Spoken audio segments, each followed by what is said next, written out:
Dallas under bright Texas sunshine on the Chicago Bears, unbeaten against the Dallas Cowboys, unbeaten.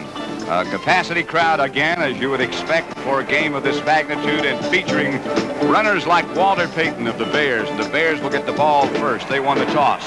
Tony Dorsett of Dallas was the number 2 runner in the NFC last year, and he'll be moving his heels for the Cowboys. Good afternoon. I'm Pat Summerall with Tom Brookshire, and both teams unbeaten, both with great runners like Payton and Dorsett. It should be a fine afternoon. I think Roger Staubach needs some help, though. He's really been carrying the team with like 60% passing, which he's always done, 2 touchdown passes, but he needs a rushing game. Right now, the Cowboys are doing about 129 yards average, and that's not like Tom Landry's team. On the subject of quarterbacks, it'll be Vince Evans at quarterback for the Bears. That's quick. The starter. Very quick player, likes to sprint out a lot from USC and makes mistakes, but he has a great halfback to hand the ball off to, and we figure that 70% of the time Walter Payton will have his hands on it somehow. Let's go down and watch some of these players in action right now, Tom. Why not? As we mentioned, the Bears won the toss and will receive. Brian Bashnagel is the man in the middle.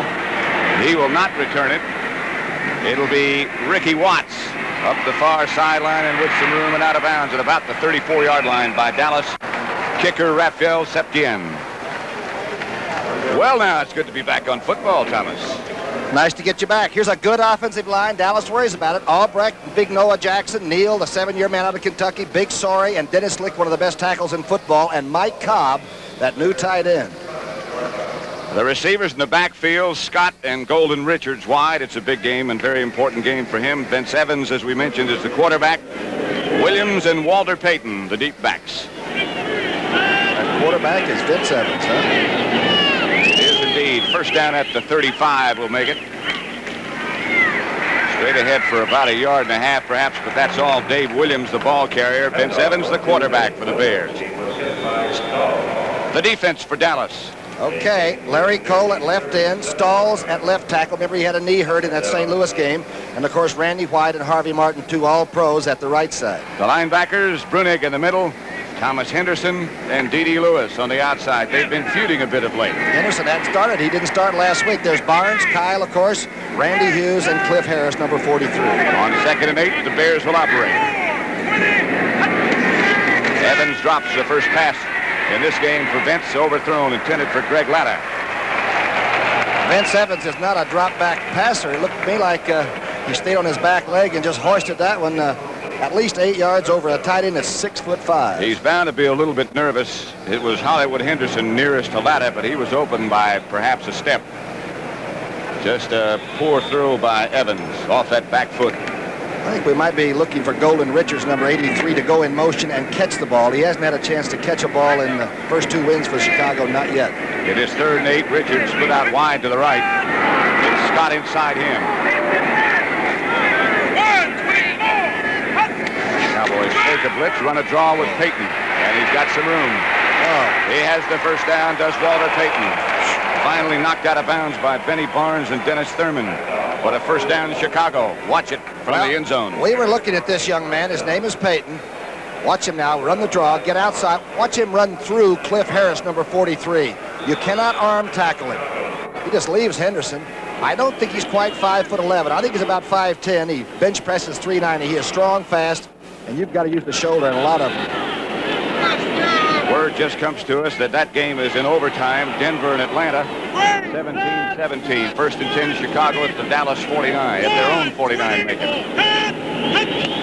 Evans straight back.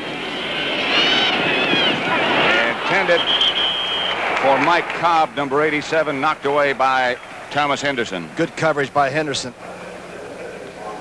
Over on the Dallas sideline, number 52. Is their first-round draft choice from Tennessee of last year, Robert Shaw, who is the backup center. Neil Armstrong. Very solid feeling to the Chicago Bear team this year. They're not cocky or arrogant, but they sure know they can play with just darn near anybody. They're 2-0. Very solid defense, 2nd and 10 Bears. Their own 49. Evans, the quarterback, again straight back. Not much of a rush from Dallas. Pass goes right through one player's hands, through the hands of number 22, I believe, or was it Brian Bashnagel? It was Williams. I believe the fullback. Williams, correct. Fullback had a good chance to make the catch. But, Pat, you mentioned the good blocking. There is no rush. Remember, the Cowboys only have 2 sacks in their first 2 games. You can see up front, as Sorey keeps Stalls off. That ball went right on through and was definitely catchable.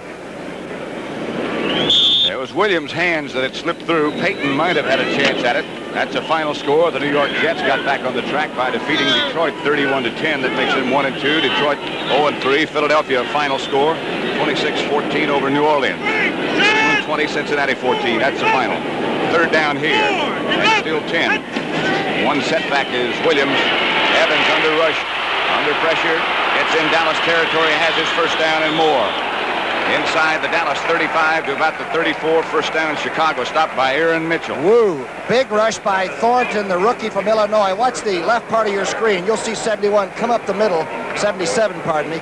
Make a pretty good rush. Randy White's taken by. And this young man right here was the MVP in the Rose Bowl a couple of years ago. He's a heck of a good athlete. A little bit wild, but he's a wild horse rider. He's not too bad. They had tried him. They had plans to try him as a defensive back. They had tried him as a kickoff returner. Now it looks like Vince Evans is settled as the quarterback. Very popular member of the Chicago Bears. First and 10 for the Bears at the Dallas 35. Hand off to Williams, straight ahead for about 5. Again, you're probably keying Payton, especially on a first down. If you key a dangerous person like Walter, you might make a hero out of the remaining back. And the Bears had both fullbacks. They had Robin Earl, of course, Harper, their starter, go down within 8 days of one another. It seems to come in threes sometimes when injuries happen. It would be hard, Tom, not to key on Payton, because going into this contest, he had handled the ball, either running or catching passes, 65% of the Bear offensive plays. You got to watch him. 2nd and 6 it'll be. Here's Payton. What a step. What a move. Payton out of bounds in the hands of Cliff Harris, but another Bear first down. What a great block by Scott, the outside receiver. He came down on Aaron Kyle, and of course all you have to do is make good contact. You can see that Jackson has Randy White. Oh, he looks like a good block on Harvey Martin. Now watch this move right here. And a good block on Kyle by Scott, the outside receiver. And those outside receivers make a great running back look extremely good, don't they? When they're already great like Payton, they're almost unstoppable. At the 13, it'll be 1st and 10 Chicago. No score is yet. 11:44 left first quarter. Bears look good.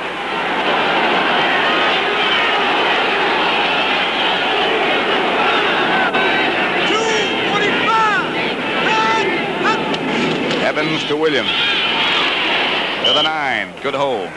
Williams made the good block on Harvey Martin on the play before. And, you know, for a guy that is running his first fullback position in pro football, he went to Canada out of Colorado where he was an option quarterback. Then he went to San Francisco for a brief time. And I'll tell you, he's done a heck of a job in the pinch that the Bears were in at fullback. D.D. Lewis on the last tackle. The ball just inside the 10 with 11:19 now left in the first quarter. No score as yet. Bear offensive line doing an outstanding job right now on Dallas defense.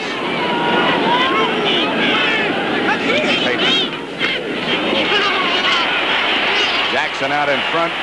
Payton breaks a couple of tackles and gets down to about the 6 when he should have been stopped at about the 12. Oh, there should be concern on Landry's face. That time, Brunig had a perfect shot at Walter Payton after Randy Hughes had really played it super from the safety spot. Check the left part of your screen, see what happens. Stalls gets some penetration. Henderson tries to cut it. Now watch this now. He just walks through Bob Brunig's tackle and gets back to the line of scrimmage and may have picked up a little bit. It'll be 3rd and 3. He actually got almost 4 yards out of a play that looked like it would be a loss.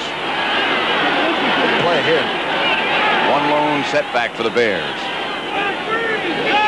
Williams set out line to the right. Evans on a quarterback draw will get in. Touchdown, Chicago. The Bears lead 6-0.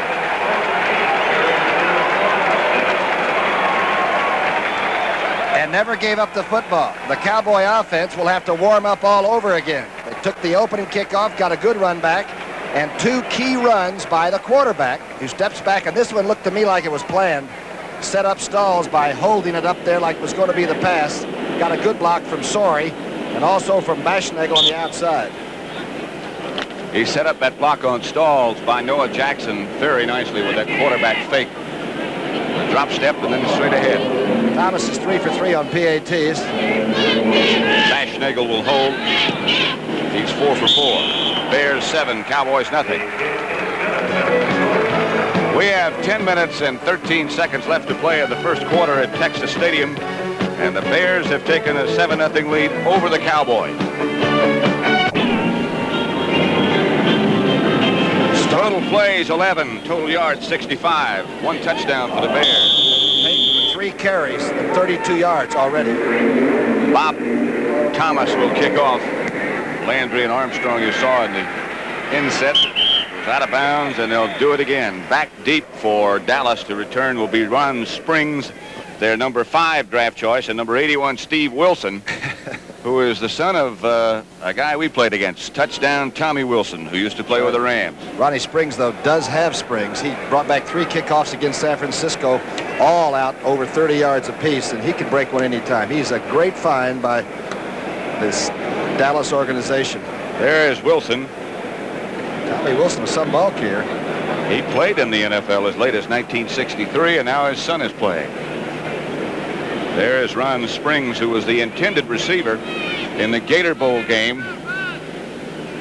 And the pass from Art Schliessler that was intercepted that ultimately resulted in the demise of Woody Hayes. That was, you got all that information, huh? How about that? Springs, by the way, has great hands. We'll see him as a pass receiver a lot today. Thomas again, this time from the 30. It will be Springs. Behind Wilson, number 81, and Springs swings to the outside. Almost got around the corner, out of bounds at the 32-yard line of Dallas. Wentford Gaines pushed him out. This telecast is presented by authority of the National Football League. It's intended for the private use of our audience. Any rebroadcast or other use of this telecast without the express written consent of the Dallas Cowboys and the National Football League is prohibited.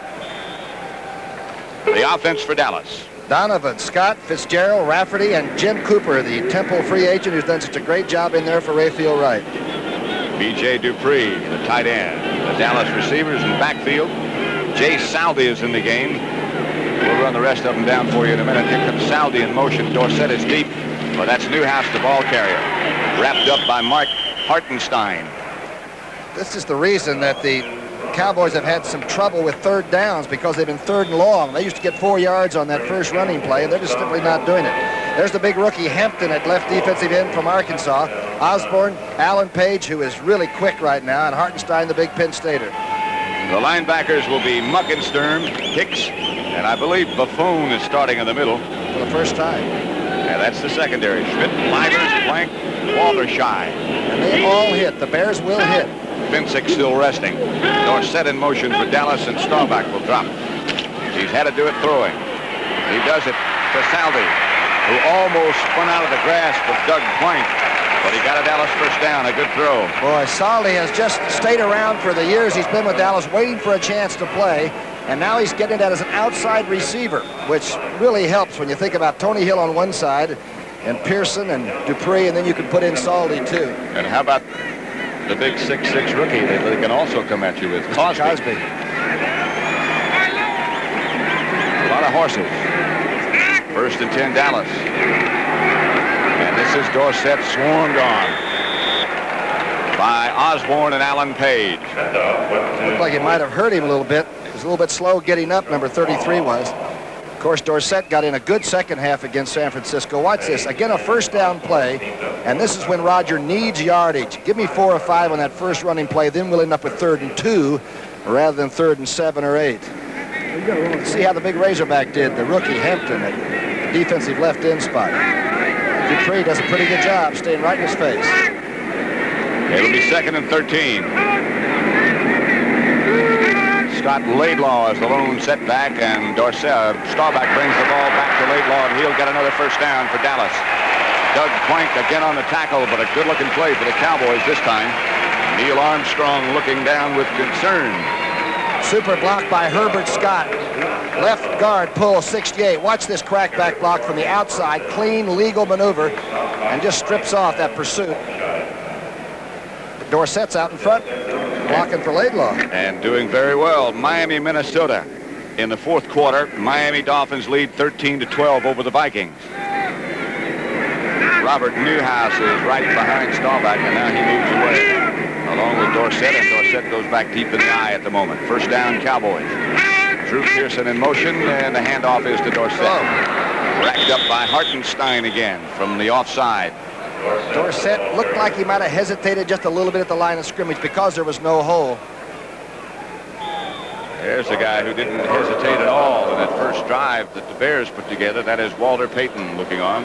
Not kind of strong. Mr. Sweetness. What a great guy to have in your city, though. They tell me that he just walks down the street in Chicago, lights up. You know it? Denver 20, Atlanta 17. That is the final. That means both of those teams are now 2-1. Jim Turner kicked a 25-yard field goal to win that one for Bronx. On second down, Staubach faces a blitz and has time and goes deep for Tony Hill and got him. Touchdown, Dallas.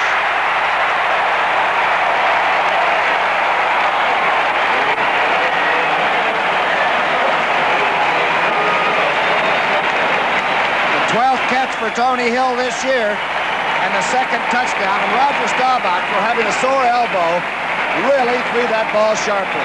It is right on the money. Watch it. And watch the blocking. There's some good aggressive blocking here. Laidlaw steps up and really takes on the linebacker. Watch this throw. Cleaned off and flat flown in there. Hello, airmail special. Hill is open. Wide open. When you blitz like that, you take that chance and you put an awful load on your cornerbacks. They've got to go one-on-one then, and that's a tough job against a guy like Tony Hill as Rafael Septien makes it 7 apiece. All right, now you're looking right down the line of scrimmage. Notice the linebackers to the left coming in right down the middle. Both middle linebackers. Look at Laidlaw. Wow, what a block by that up back. Yeah, what a football game we've got with 6:32 left in the first quarter. Dallas 7, Chicago 7.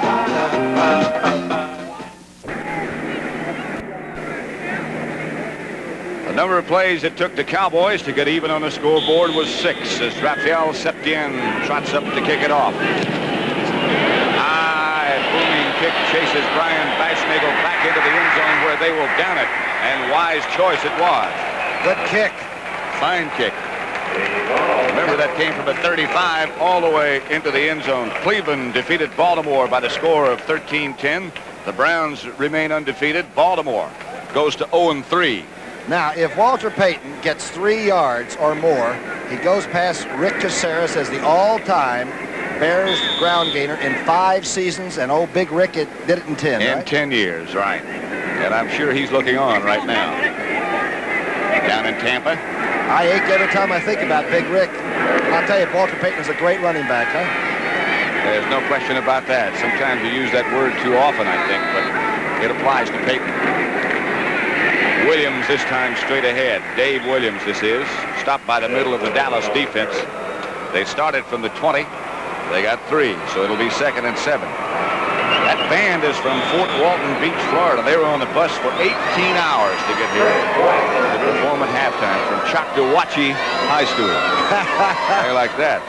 Do they enjoy coming for a big pro football game, huh? The Jets 31, Detroit 10. That again is a final score. The Jet record is now 1-2. Detroit is 0-3 with problems.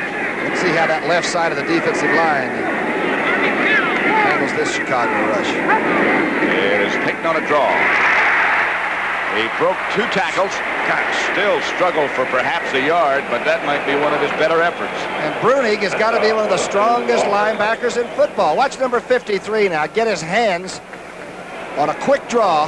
That means it very quickly is taken back to the remaining back. He's just a load. He can't be over 205 pounds. 5'9", 10 maybe. It is wound very tightly, though. It'll be 3rd and 6. Vince Evans, the Bear quarterback. It's been a long struggle for the Bear administration to figure out who would start. But at least for today, they've settled on Vince Evans. So Walter Payton. That should be very close to at least tying Rick Caceres' record as the all-time leading Bear rusher. Not a first down, however. And a great defensive play by Thornton, number 77, the left defensive end, the big rookie from Illinois. Good defensive play. 77 will come into your screen and do a job. He gets by the block, of Cobb, the tight end. Harris is there. Randy Hughes, too. Peyton now has 37 yards, so he is the all-time leading Bear rusher. The Cowboys put the pressure on and almost blocked Bob Parsons' kick. Tony Hill signals for the fair catch at the Cowboy 34. So that's where Dallas will take over. Score is tied at 7-7. We have 4 minutes, 15 seconds left to play in the first period. Dallas will take over at its own 29-yard line. Irving, Texas. Cowboys 7, Bears 7. First quarter. Cowboys first down at their own 35. I think I told you the 29 a minute ago. They hadn't marked it down yet. The throw is to Stalvey, and he's got it. Out of bounds, chased closely by Doug Plank.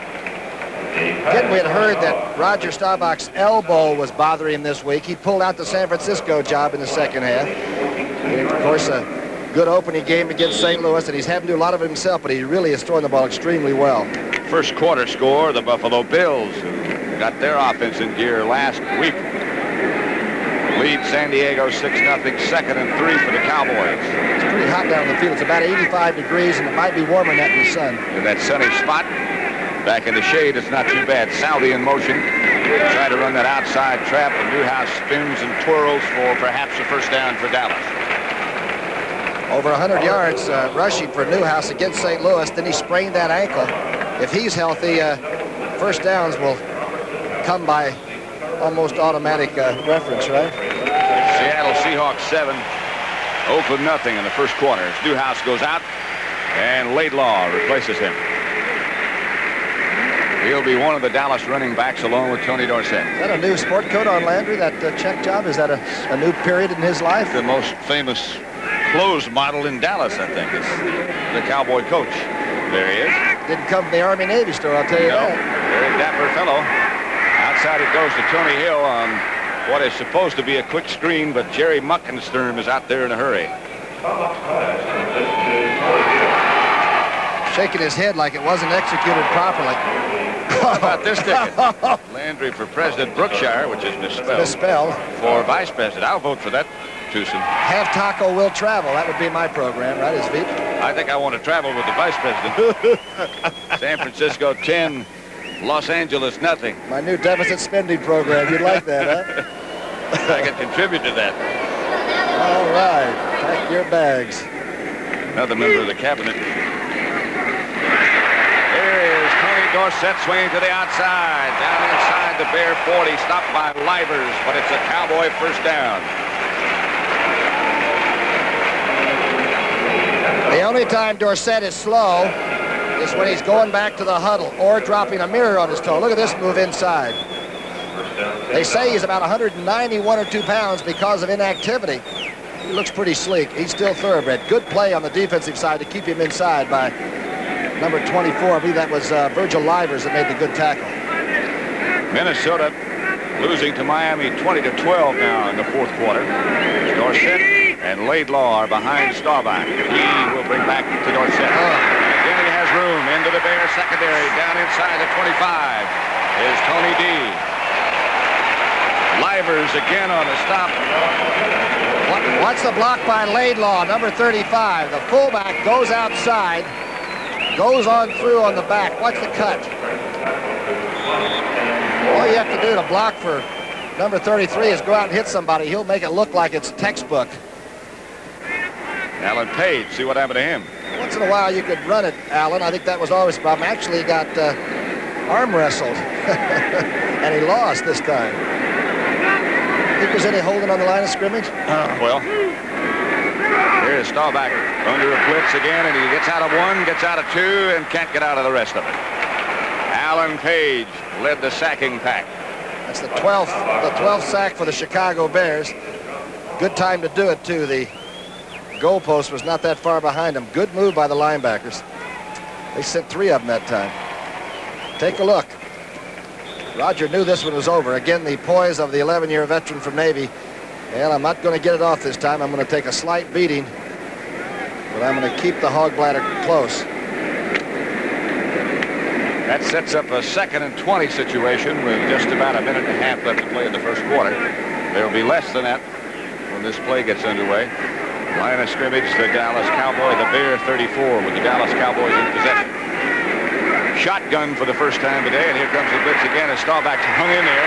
The throw is for Drew Pearson, knocked away on a good play. Good defensive play by Terry Schmidt, the left cornerback for the Bears, number 44. And the only thing 44 could do was forget where the receiver might be and play the ball. Watch how scary this is.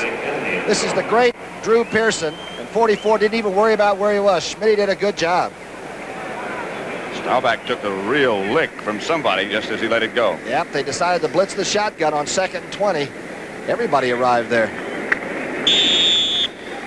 It was Mike Spivey that put the whack on Staubach. 3rd and 20. San Diego has taken the lead over Buffalo 7-6 now. Again, they unveil the shotgun. Well, that Springs number 20 is in there, and you better get him and don't let him in the pass pattern. They're going to blitz the gun again.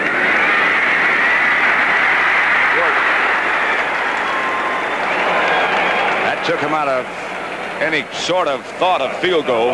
Mike Hartenstein led the rush. And Alan Page, number 82, gets loose. Watch it. These shotguns, looks like that every time the shotgun is shown, there are going to be extra people hitting the pocket, and then it's a gamble. Number 12 against a lot of us. Bears get sack number 13 for the year. Another angle from behind Roger. That snap is a little slow. Watch Springs come over and pick up the linebacker, but there's still too many people circling up. Remember a few years ago, I guess more than a few, when San Francisco was terrorizing everybody with the shotgun and they went to Wrigley Field, and the Bears just blitzed it and almost ran them out of the ballpark. That was Andy White. High and angling for the sideline, and Wilson was down where he was in a position almost to be able to catch it or knock it back at least, but it got away from him and went on out of the end zone. So the Bears will have it at their own 20 with 37 seconds left to play in the first quarter. The Bears 7, the Dallas Cowboys 7. All right.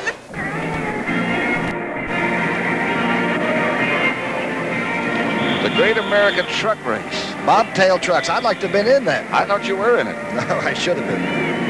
The amateur roller skating championships.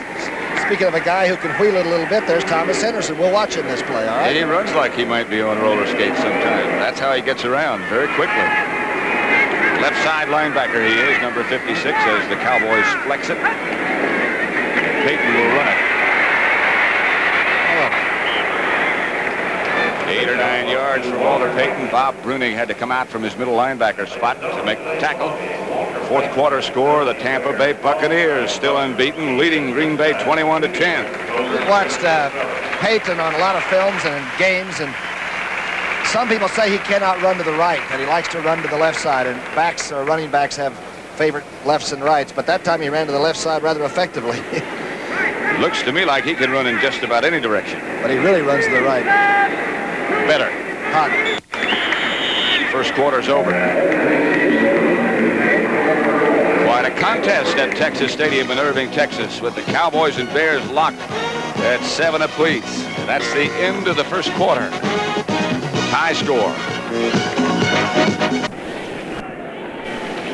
Tom Landry of the Cowboys on the left. Neil Armstrong, the head man for the Bears, on the right in the headset. Evans is 0 for 3 in passes, and I imagine Armstrong would like for it to stay that way, especially in his own territory. The St. Louis Cardinals lead the Pittsburgh Steelers 6-0. First quarter score. 12-yard run by O.J. Anderson, the young rookie from Miami. Good player, huh? Williams straight ahead. Randy White on the tackle. Well, that's a big offensive line for the Chicago Bears. They can lean on you. First down. Sorry, and Noah Jackson are about 270 apiece. Neal, the center's about 258.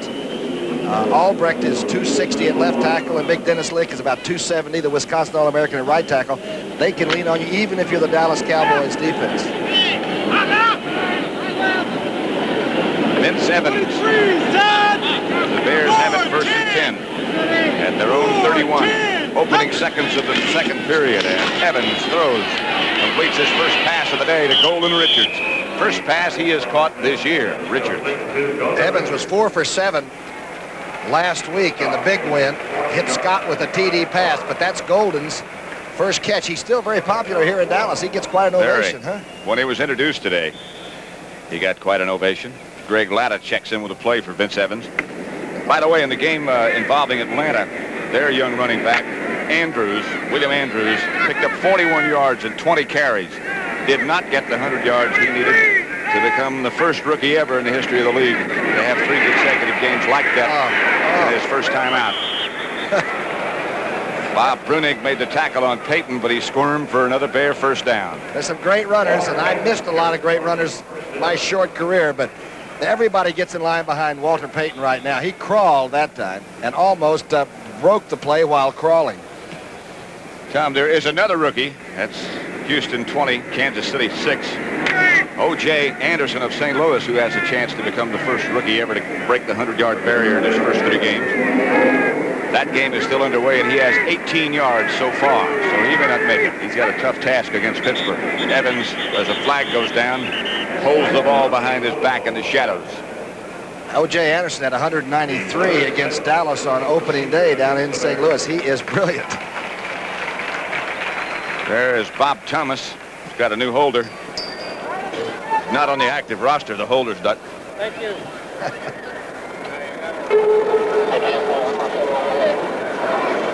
Referee is Pat Haggerty.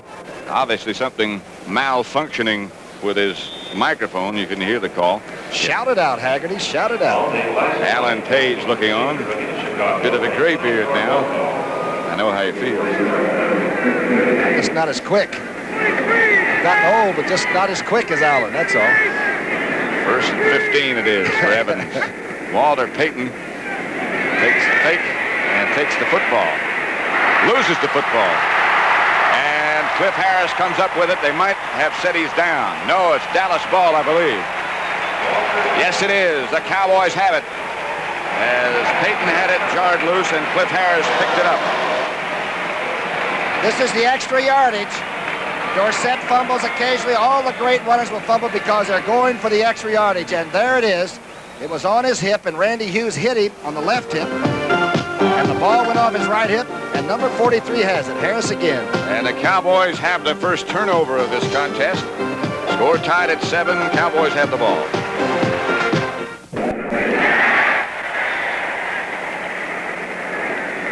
NFL doubleheader weekend at the early games next week here on CBS. Atlanta against Detroit, Green Bay at Minnesota, and Washington at St. Louis. The other games, Chicago at Miami, Los Angeles and Tampa Bay, New Orleans at San Francisco. That's next Sunday here on CBS. We're watching number 61, right tackle for Dallas, Jim Cooper. As they have it first and 10 with Dorsett in motion. The handoff is to Newhouse, who cuts back inside and will get some good yards. Not as much as it looked like for a moment. Jim Osborne recovered and led the Bear tacklers. Hey, Cooper got a darn good block on Osborne, too, but watch the Osborne spin. Watch 61 now. He can play center, guard, or tackle.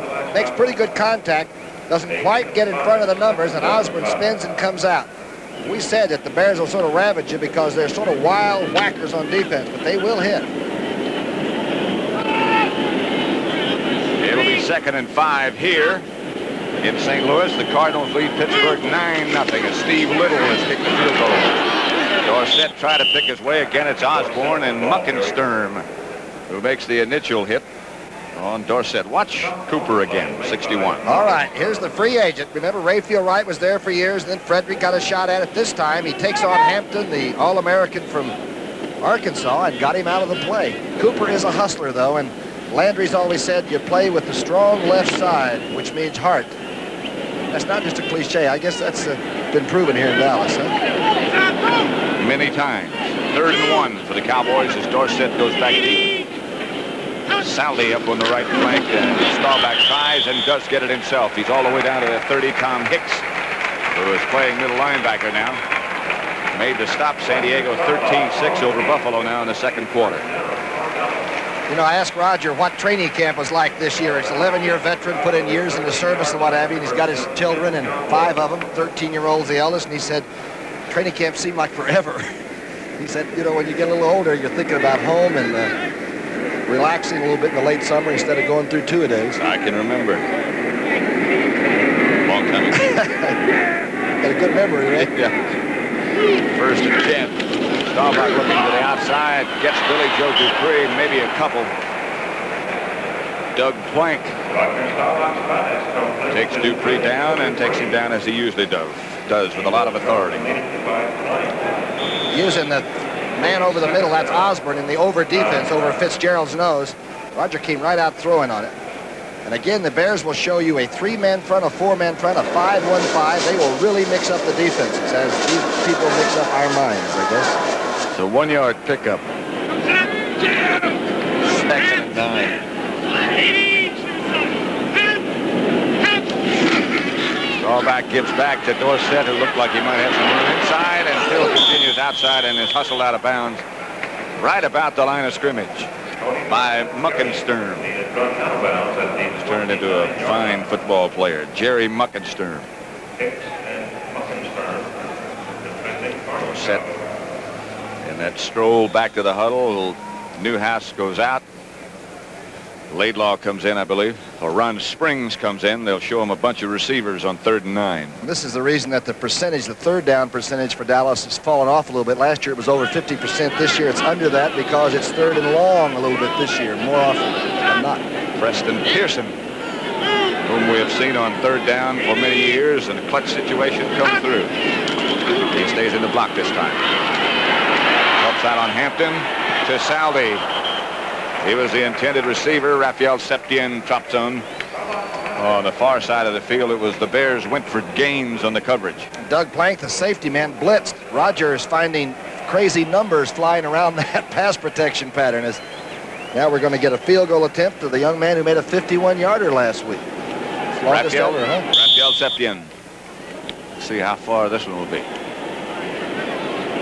It'll be 37, 47 yards. Like he was hooking a little bit left, Pat, in practice, but you can never tell with the sideline. That looks good. Oh, it is. Shot right down the middle. Raphael Septien from 47 yards out puts Dallas in front for the first time this afternoon, 10-7 over the Bears. Well, Raphael's not big, but he is really strong and a good athlete, isn't he?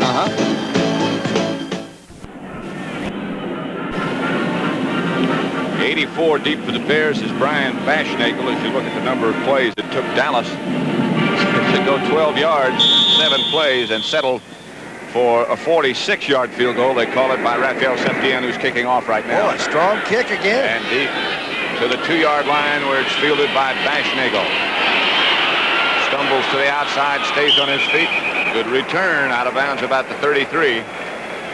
Like Septien had to go over and make a tackle on the sidelines, and number 1 threw his smaller body right in there with zest. Helped out by Robert Shaw. Cowboys down on the far side of the field in front of the Dallas bench. That is Raphael Septien. Pittsburgh has scored against the Cardinals. St. Louis 9, Pittsburgh 7. Terry Bradshaw to Stallworth. Touchdown pass. Septien looks to be all right now, limping just a little bit. Well, he's got his suit on. He's using it. That's good. There's Bob Avellini, the former Maryland quarterback who used to be a starter, and he's watching Vince Evans at the controls. If something happened to Septien, he could not kick. Dallas would use Danny White as a place kicker. Well, as a punter, here's Payton pulling straight ahead and punting. Twisting and hustling back to the huddle now. Dave Stahls made the tackle. He's even running when he's up off the ground. That time they knocked number 34 up in the air, and he still had him moving. Like it was like a motorcycle. You have to cut the ignition off with him. Steve Schubert looks like he has a problem with his right shoulder, which is being administered to at the moment. It'll be 2nd and 7. 3-yard pickup for Payton. Vince Evans got to be a little bit careful. He's 1 for 4 throwing for 9 yards, but you don't want to throw too often against Dallas.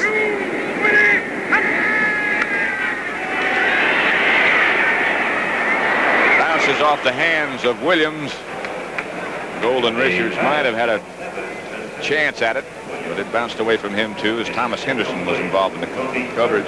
Young Evans has got to be careful though. The Cowboys have had 3 balls now that have been sort of double bounced, and you can't skip rocks across the pond against them. They'll come back with it and stick points on the board. It's careful time for a young quarterback especially. So it'll make it 3rd and 7 for Vince Evans of USC.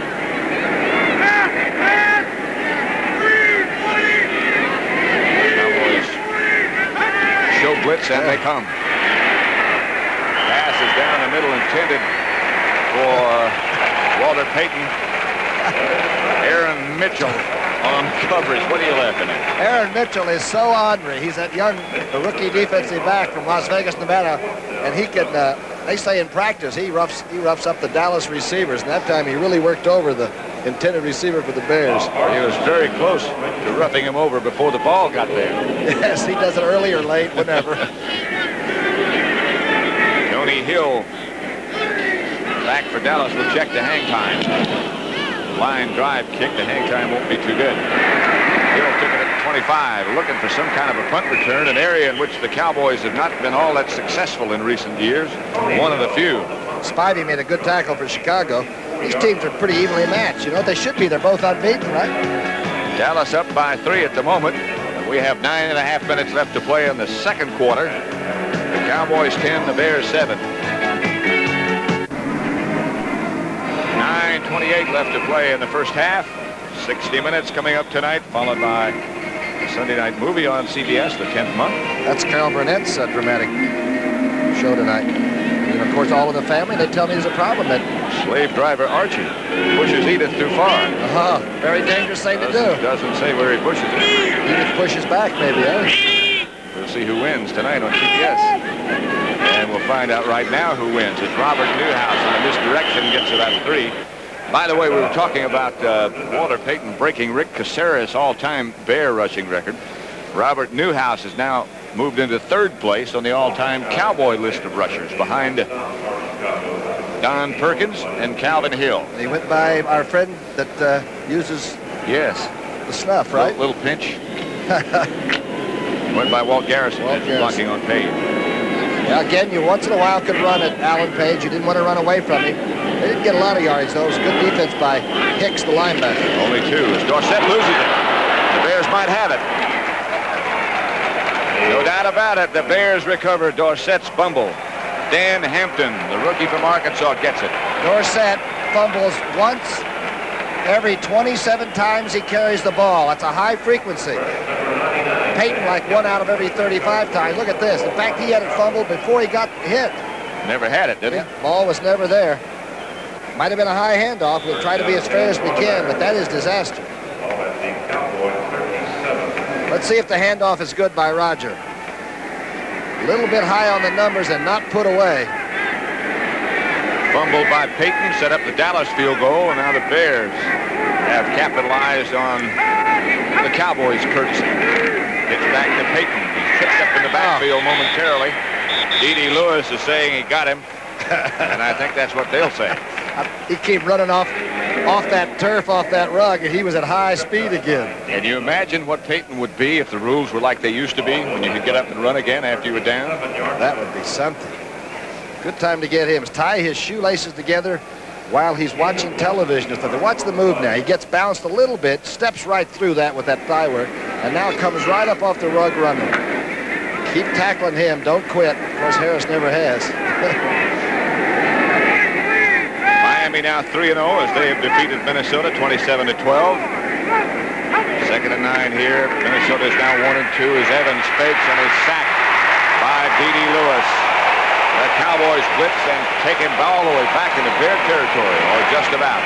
Did you notice the official making the quick move that Vince was caught and might get hurt, so any extra play that time by the Cowboys might have called for a penalty. But this is a good rush and a good blitz. Here comes D.D. Lewis, makes the tackle, and right now they're saying, okay, the quarterback is officially down. The extra wide receiver in the person of number 84, Brian Bashnagel, checks into the Bear huddle. They'll have Scott, Richards, and Bashnagel all in the game at the same time. D.D. Lewis has been in 5 Super Bowls with Dallas. That's not a bad record for a guy you don't hear a lot about, huh? You never say much about him because he never makes a mistake. He always does it right. Evans fakes quickly, fakes the reverse, finally fires on the ground in the direction of Williams. The heavy heat was on him from Bruce Thornton, the rookie from Illinois. There's one of the good sleeper draft choices that Brant and Tex Slam have come up with. He's the Big Ten leader in sacks, but nobody thought he was ready for this kind of action. Watch 77. He is full of hustle and ginger. And football is really a young man's game when you're playing defensive line. Good play. They faked that reverse that's been so good to the Bears in previous games, but it didn't fool Mr. Thornton. Bob Parsons in to punt for Dallas. Tony Hill deep for Chicago. Tony Hill deep for Dallas. Parsons only had 2 yards in runbacks this year on like 12 kicks. Pretty good average. Some heat on him this time and force him to shake it out of bounds. Heavy pressure from Wilson. Steve Wilson, number 81. He and Henderson, Hollywood Henderson, almost got a hand on it too, and he's talking to young Wilson as they walk off over there. Hollywood Henderson. Some of the Dallas players have said, maybe it's time for you to be quiet until our defense starts playing a little better.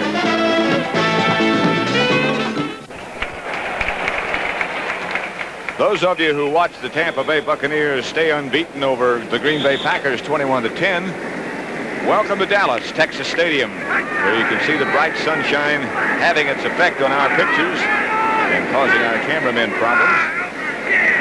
But they are doing an outstanding job, as they always do, coping with that. Just 1 second. First and 10 Cowboys. Robert Newhouse takes the handoff from Roger Staubach. Pat Summerall and Tom Brookshire here. The Cowboys lead the Bears 10-7 as Golden Richards, ex-Cowboy, now in the uniform of the Chicago Bears, looks on. He still has one of our CBS banners in his garage. You know what? He has a trophy room, and he took one of our banners home one time. And we've been after him ever since to bring it back, you know. We've had several people chasing him. That's right. By the way, Staubach is 5 for 7 for 69 yards. Extremely sharp today throwing the football, at least to us. 6:45 left in the second period here as Tony Dorsett breaks away from one tackler, squirms to the outside, breaks away from another one. Finally chased out of bounds by Virgil Livers. Good moves by Dorsett.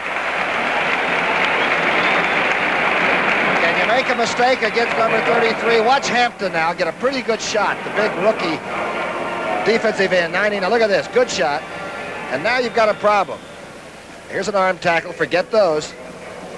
And again, Livers uses that sideline extremely well. Good, safe defensive play. Enough for a Dallas first down. Cowboys 10, Bears 7. 6:36 left to play in the first half at Texas Stadium. Bay Buccaneers looking good. Newhouse blasts away for about 4. See how the Dallas offensive line is coming off the ball. That's Fitzgerald, of course, the snapper. They're staying low. Again, that's the one department that seems to get criticism because well, it's very hard to find fault with people that go to the 5 Super Bowls, and there have only been 13. But that seems to be the one area where they say, well, they're not quite AAA there, but they seem to be doing a good job. And you see Newhouse is getting some yards along with Dorsett. The Bears show you a lot of different defenses. Shotgun formation. They've been blitzing this, but they don't this time. The pass was partially deflected, but it's still completed to Drew Pearson, knocked out of bounds by Terry Schmidt. Our man manning the microphone on the sideline took a pretty good knock that time. Drew Pearson is really amazing, though, the way he can keep control of himself on the sideline and not get hurt. That time he backed out of bounds, took a pretty good shot by Schmidt, and then had time to help our technician get back on his feet. The hazards of working on the sideline sometimes go unnoticed. Here it is. Look out. About 3 down. Here's Dorsett with some room to the outside. Cuts back in, but to about the 25. Gary Campbell made the tackle. He's got 5-speed shift. He did a little shift job. Ever thrown your car into an overdrive? That's what number 33 has. Dorsett now has 10 carries for 46 yards. Payton 10 for 55. In the event that those of you watching Tampa Bay didn't hear it, Walter Payton has picked up enough yardage to break Rick Caceres' record, and Payton is now the leading Bear rusher in their illustrious history. Second down, Dallas. They need 5. Staubach has Tony Hill. Flag is down, and Hill had that strike right on the money. Looks like offensive holding. They may pull this one back. Let's see him check it out. Good crew, by the way, working. Haggerty and Al Conway and Walt Peters. That's about the first yellow flag I can remember seeing today. The rest of the officials, that's the second one, Tom. The rest of the official has the line judge, Vern Marshall, the back judge, Jimmy Poole, the side judge, Dick Creed, the field judge, Bob Lewis. They'll bring it back, as you suspected. Here's Haggerty. We have holding on the right side, offense, second down. The whole right side? You know, talking about the illustrious history of the Chicago Bears, the man who began the Bears, George Halas, amazing man, has written a book. Strange title, though, don't you think? Halas by Halas. And it's a must. Staubach dropped it, takes a shot under heat. Jim Osborne led the pack, charging in on Roger. Doug Plank laid an elbow on Billy Joe Dupree, and they exchanged not unkind words, but the tight ends and safety men just don't like each other anyway. I wonder if Whistling Ray's... That's a bear. SPCA will be after us again. Is that a bear? It's a cub at least. Oh, it was a bear. Whistling Ray's having a pretty good year, huh? Says he is. Jay Sally, Ron Spring, Preston Pearson, all in the Cowboy offensive lineup. They operate with Staubach deep. This time the protection is pretty good, and Staubach runs, gets away from Hartenstein, is inside the 20 down to about the 16, enough for a Dallas first down. For a 37-year-old child, that's pretty good scampering. He went back down. It looks like he might have hurt himself a little bit. He's telling himself he didn't want to have to run with it. He was trying to hit Springs, who had done sort of a drag-out maneuver at about 12 yards, but Roger is in a little bit of pain. He's smart enough to not try to rush getting up. And so they've taken a timeout. He's looking through the cobwebs right now. Don't forget. Okay, let's see if anybody comes here, Patrick.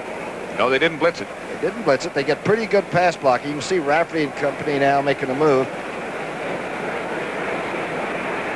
It's not the tackler there. He is really out in the open. That's Walterscheid. Oh, hits him on that left shoulder, right on the back left shoulder blade. The clavicle, I think. Talking to the Dallas officials before the game, Staubach is leaving.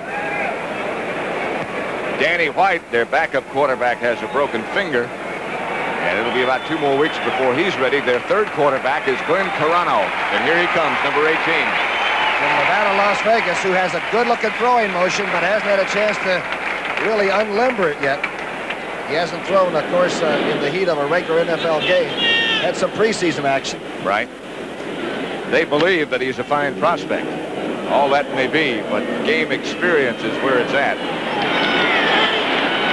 Glenn Carano then on first down for the Cowboys. Gives to Newhouse, trying to swing around the corner. He'll get nowhere. Led by Gary Campbell, the Bear defense gets him out of bounds. Final score, the Houston Oilers 20, Kansas City 6. Houston's record then will be 2-1, and Kansas City 1-2. Looked to me like that even that time, the first cadence call by Carano looked like Fitzgerald might have left a little early the offensive center. That would, to me, would be the hardest thing to adjust to. A quick change in cadence between one QB and another. As Fitzgerald, the center. Loss of 1 will make it 2nd and 11 as Scott Laidlaw is in the game in front of Newhouse, in front of Dorsett, who breaks 1. Fumble, and the Bears have it.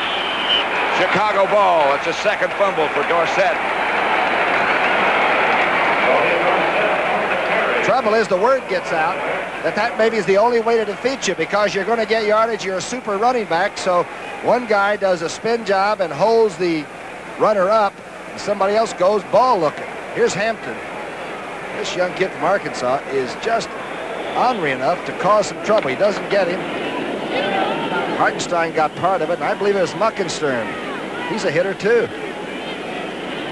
Word on Roger Staubach, by the way, Alan Page made the recovery, is that Roger is just dazed and should be back momentarily. In fact, probably the next time the Cowboys get the ball. They still lead 10-7, but they couldn't take advantage of that last break. Williams breaks into the secondary, breaks a couple of tackles, is finally down in the grasp of Cliff Harris.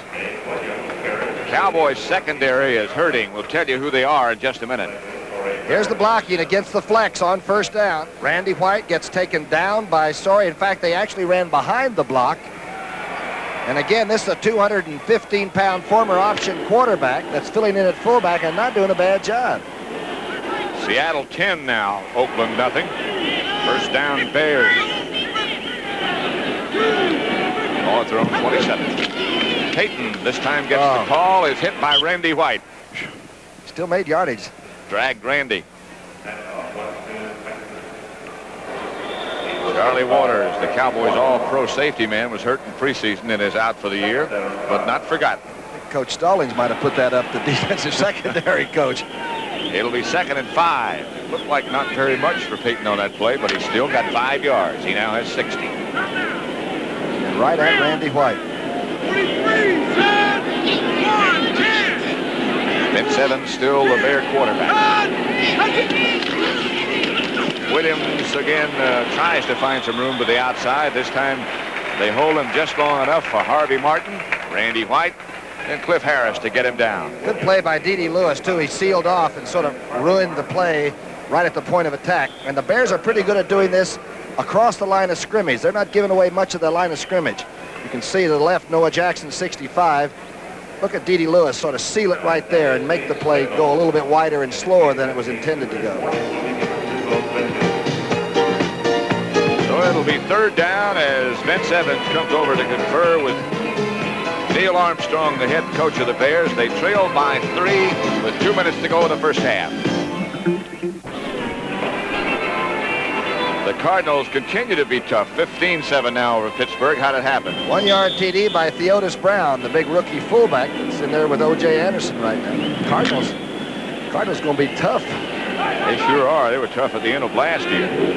Don't forget all the highlights and scores from around the league coming up at the half with Brent Musburger, Dane Kennedy, and Irv Cross. And then after the game, don't forget 60 minutes. Payton runs into the quarterback, and they will not get the first down, although he still struggles for a few before Randy Hughes can get him down.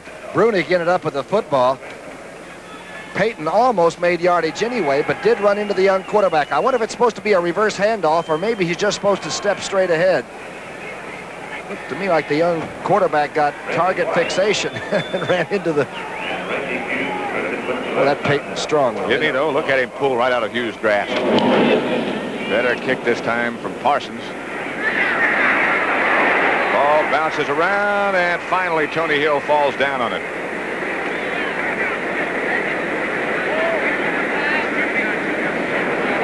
Is Roger Staubach getting ready to come back for this less than 2-minute drill? See who the quarterback is. I would think that he would. There he is. Staubach comes back. See a dozen on the jersey. Just knocked the wind out of him. You get hit in the back sometimes where you're not expecting to get hit is probably the reason you get the breath knocked out of you more than anything else. He is 6 now out of 9 is Staubach for 85 yards so far. The touchdown pass to Tony Hill.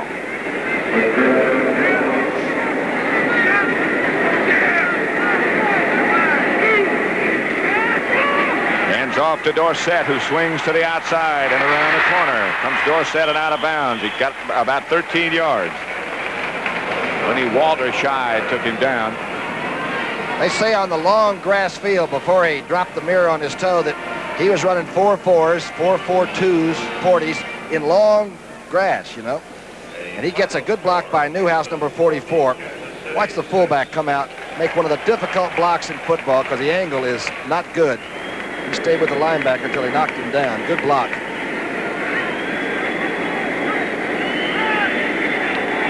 Dallas has the football now at their own 31. They lead the Bears 10-7. Ron Springs and Preston Pearson in the lineup. Staubach goes back about 5 yards behind the center in the shotgun formation. And fired. And caught and dropped by Preston Pearson. He's dropped the ball for the first time this year. I've seen him in a couple of other games.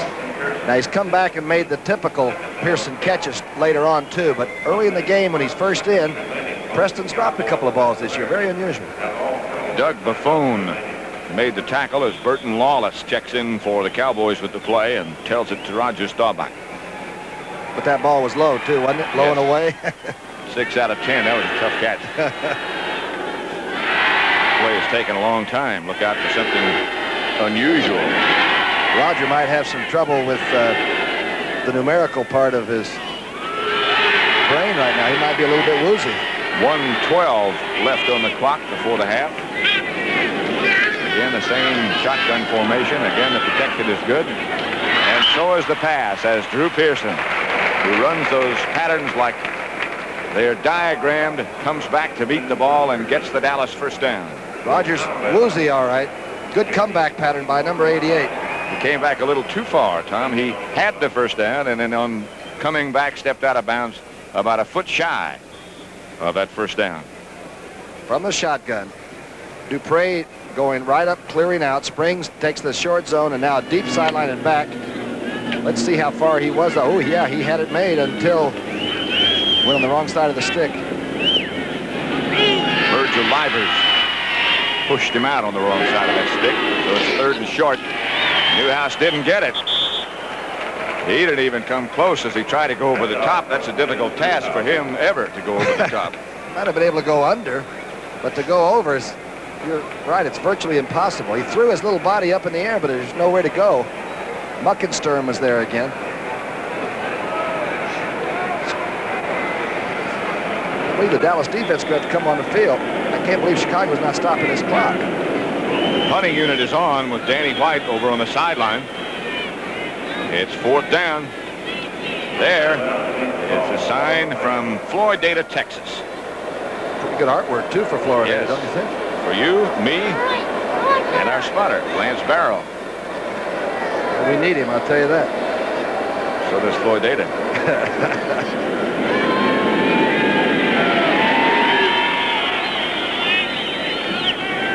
They measured short, and Danny White and punting unit come on. We have seen him throw the pass in the past for Coach Landry, but with the wrap and everything on his right hand, he's been throwing in practice. But surely with 40 seconds, he wouldn't try anything.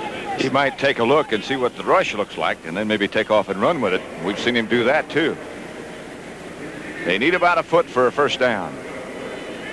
Steve Schubert is back deep for the Bears.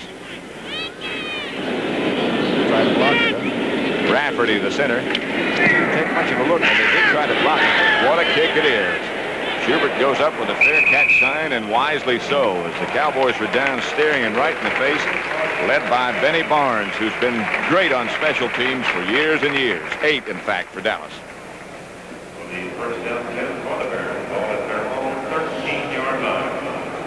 Forget we'll be going back to New York to join Brent and Irv and Jane, and they'll bring you up to date on what has happened around the league today. A lot of surprises. They'll have highlights of most of those games. In about, well, we got 13 seconds left to play here. The Bears have all of their timeouts left. You know, with all of the offensive rule changes that we thought were there just to score points, I noticed that point scoring was only up like 6.7%. Right. That's inflation's up more than that. Inflation's 13%. That's cheap. Passing offense is up 15%, though. So that's significant. Is that principle? I guess. Compounded daily. Or weekly. Harvey Morton gets Peyton out of bounds, but he has a Bear first down, and the clock is stopped now with 5 seconds to go. You want to watch a football coach's dream working? 34. Steps up, takes the ball, carries it like he's going to be very loose with it. He puts it away now upon contact. My heavens. Put you right into retirement in one season, try to tackle him.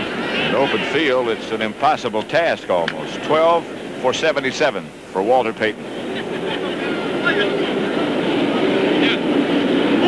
Both his games so far this year have been 100-yard games, and he's well on his way to another one. Ben Evans gives to fullback Williams. And that'll be the last play of the first half. As Dave Stalls helps Williams to his feet. That's the end of it. The Dallas Cowboys lead the Chicago Bears 10-7. We expected this would be a close game as you look at the Bears heading into the tunnel with a lot of spirit. It's a good football team. Back live in New York, I'm Brent Musburger. Terry Bradshaw has just been taken off the field in St. Louis, a leg injury for the Pittsburgh Steelers quarterback. A big afternoon for the Cleveland Browns. They were 2-0, playing the winless Baltimore Colts. Late in the game, Sy pitches outstanding tight end, Ozzie Newsome, who gets down to the Baltimore 15-yard line. Score is tied, and Don Cockcroft never misses a money kick. 28 yards out. There's the field goal. 13-10 Browns. Time left, though, for Greg Landry and the Colts. And here they come. On a key third down, it is incomplete, out of the end zone, but roughing the passer on Lyle Alzado. Time for the Colts to tie it. Here comes Linhart. He had missed two. Sets up now with a 28-yard opportunity. The snap is perfect, and here comes the kick that would have sent it to overtime. No good.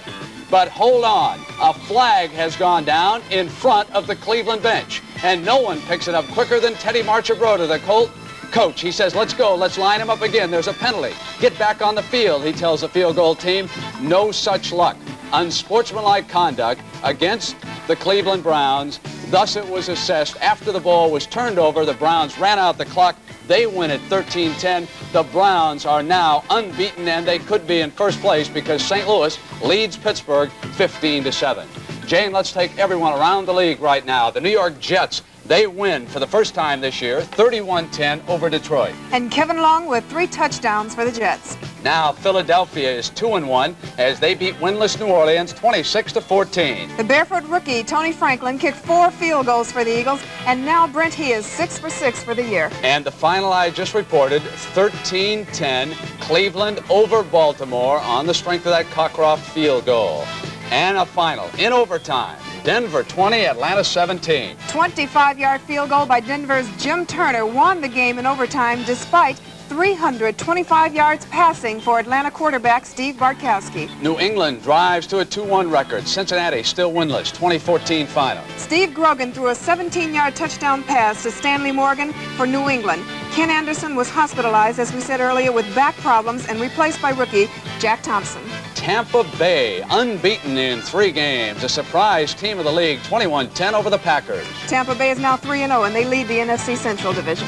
And Houston runs its record to 2-1. Kansas City 1-2, 26 the final. Gifford Nielsen, starting in place of injured quarterback Dan Pastorini, threw a 24-yard touchdown pass to Tim Wilson, and Earl Campbell with 32 carries, 131 yards. The Bull is back.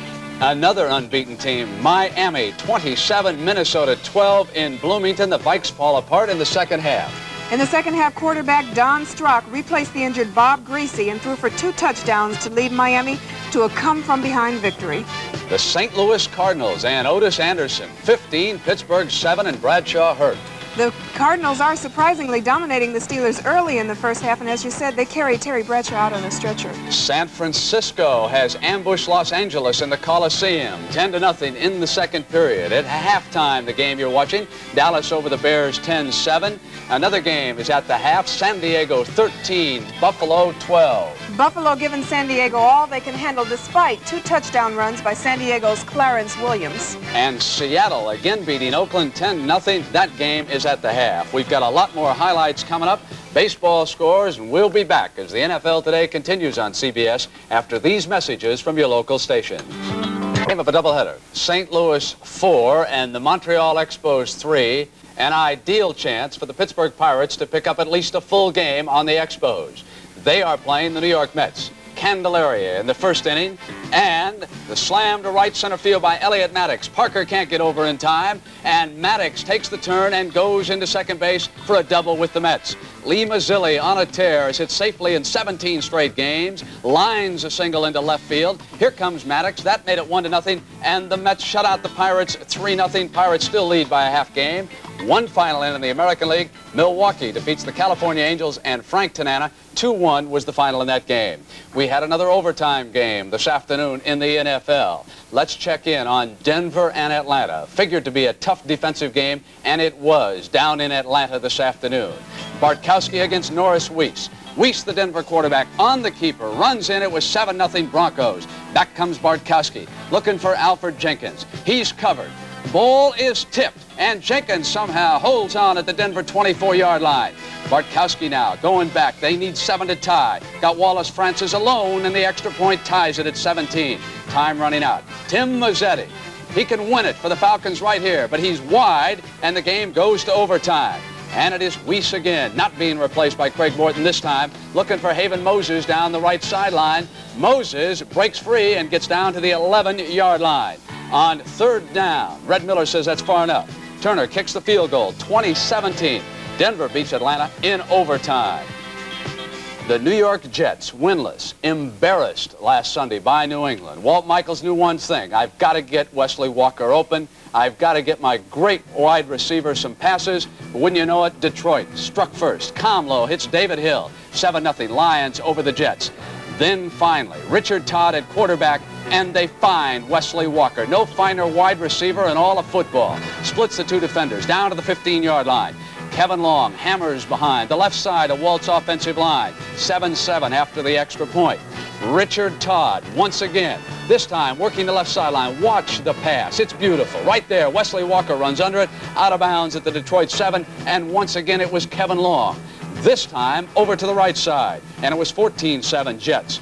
Now second half, Richard Todd knows who's got the hot hands. It's Wesley Walker. 30-yard reception this time, and that set up still another Jet score. This time it'll be Scott Durkin, a 2-yard run. It was 24-10, and then a little insurance, and touchdown number 3 for Kevin Long, 31-10, the final score. The Jets win for the first time this year. Irv, you've got a couple of sets of highlights, Philadelphia and New Orleans. The Eagles were hot today. They traveled down to the Superdome in New Orleans and defeated the Saints by a score of 26-14. The Saints, even though they have the most powerful offense in football, are now 0-3. And it was the Eagles' day today as Ron Jaworski goes back and hits his favorite running back, Wilbert Montgomery, who catches the pass here and scores, and the Eagles take a 10-0 lead. Just before the half ended, the Saints needed a miracle play, and they get one right here. Wes Chandler making a great catch, weaving his way upfield, goes in to score, and at halftime the score was 13-7 Philadelphia. But late in the fourth quarter, the Eagles, after having dominated the second half of the game, pitch out here to Billy Canfield. He goes over his right end, touchdown, and the Eagles win 26-14. Tampa Bay and Green Bay went to work today in Green Bay, and the Tampa Bay Buccaneers are undefeated, folks, 3-0, and the Packers right now are sitting 1-2 in the NFC Central Division. This has been a problem for this is a story really today up in Green Bay today. Fumbles, fumble after fumble after fumble, 6 of them. Turdo Middleton fumbles, and the Tampa Bay Buccaneers recover. Jerry Eckwood, number 43, on the next play, takes the pitch out, goes 40 yards, touchdown, and they take a 7-3 lead over Green Bay. Doug Williams had a pretty good day throwing the ball, 13 for 25 and 132 yards, 1 touchdown. Here he hits number 42, Ricky Bell, goes down for another TD pass. Ricky Bell again going to work, number 42, going over his right end, 19-yard touchdown, and the Tampa Bay Buccaneers defeat the Green Bay Packers by a score of 21-10. Can you believe Ricky Bell's explosion today? And Tampa Bay could be leading now if Dallas, of course, beats Chicago in the second half. We've got an update on the Rams and the 49ers for you. The Rams have just scored on a Pat Hayden pass, 10-7, San Francisco leading. We'll update everything at the end of the game and have highlights on the Rams and the 49ers. But right now, let's send you back to Texas and the Sunshine Boys. Here's Pat Summerall and Tom Brookshire.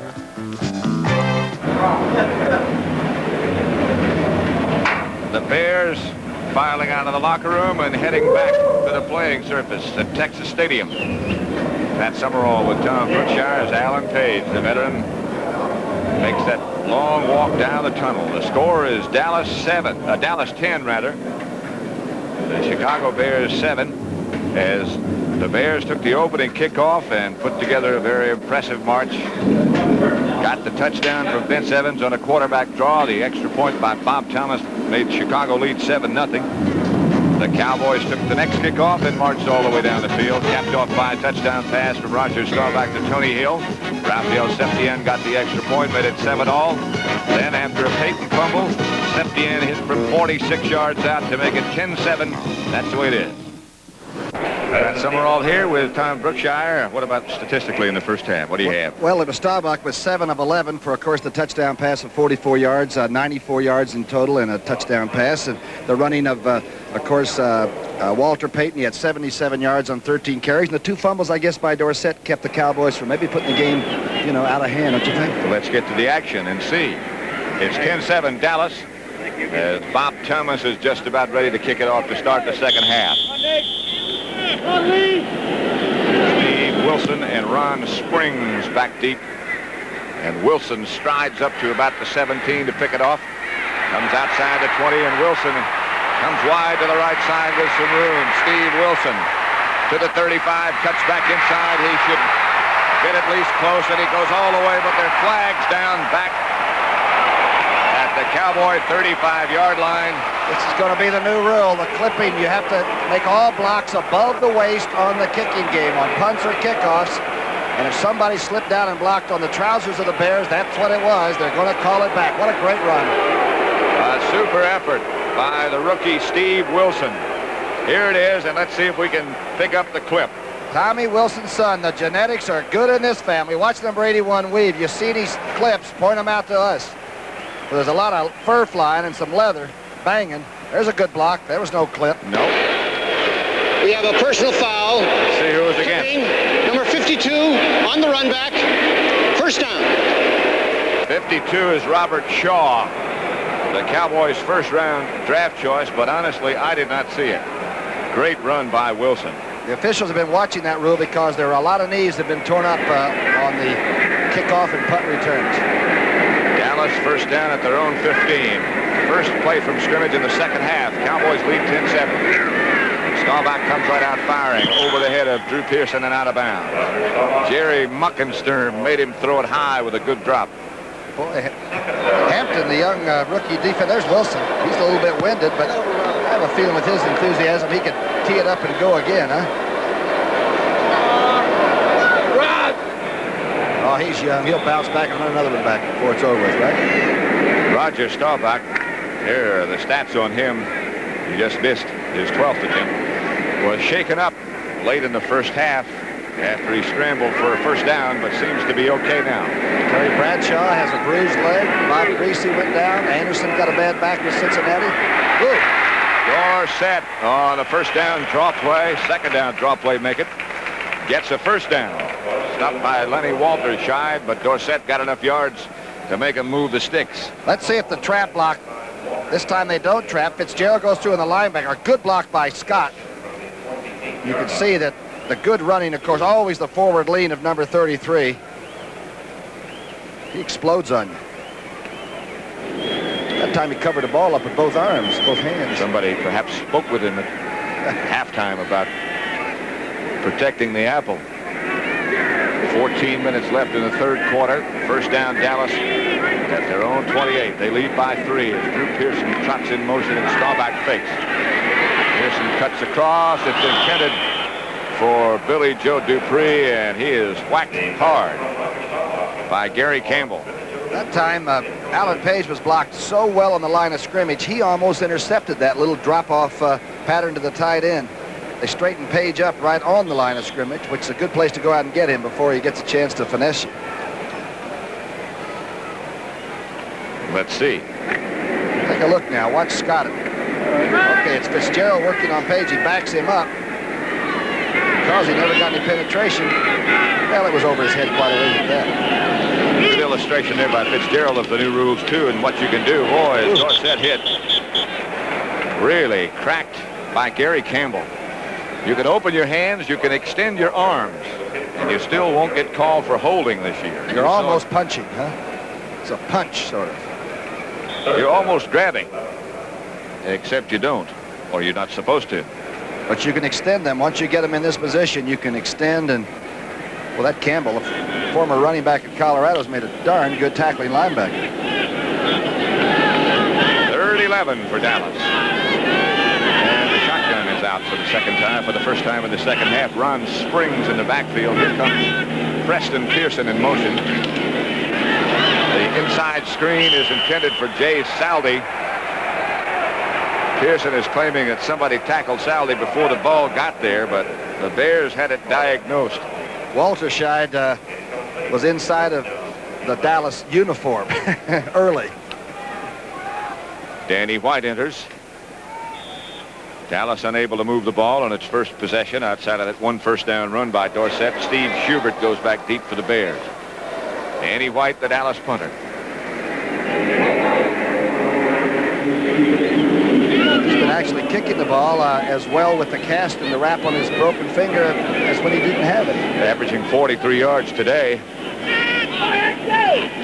Good snap. Ooh, fine kick. Boomer. All the way back to the 20. Schubert almost lost it, and the first man down again was Benny Barnes. He almost stripped Schubert.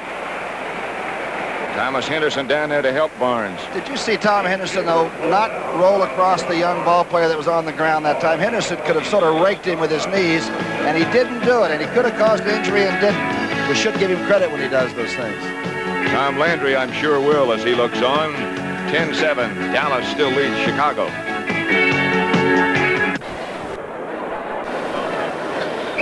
Reserve quarterback Danny White. When he's going to get bored and want to play full-time somewhere. He has handled it amazingly well, hasn't he? Not playing, just punting. Buffalo 19, San Diego 13. Another upset in the making. Joe Ferguson with an 84-yard touchdown pass. First down, Chicago. Handoff is to Williams, who barrels straight ahead and is buried backwards by Harvey Martin's charge with help from Randy White. Dallas begin to take control of the line of scrimmage a little bit. Henderson makes a good play here, number 56. From the flex. Look at Randy White's working on Noah Jackson, straightens it all up. Harvey's on the back, Henderson's in on it. That looks like the Dallas defense right there.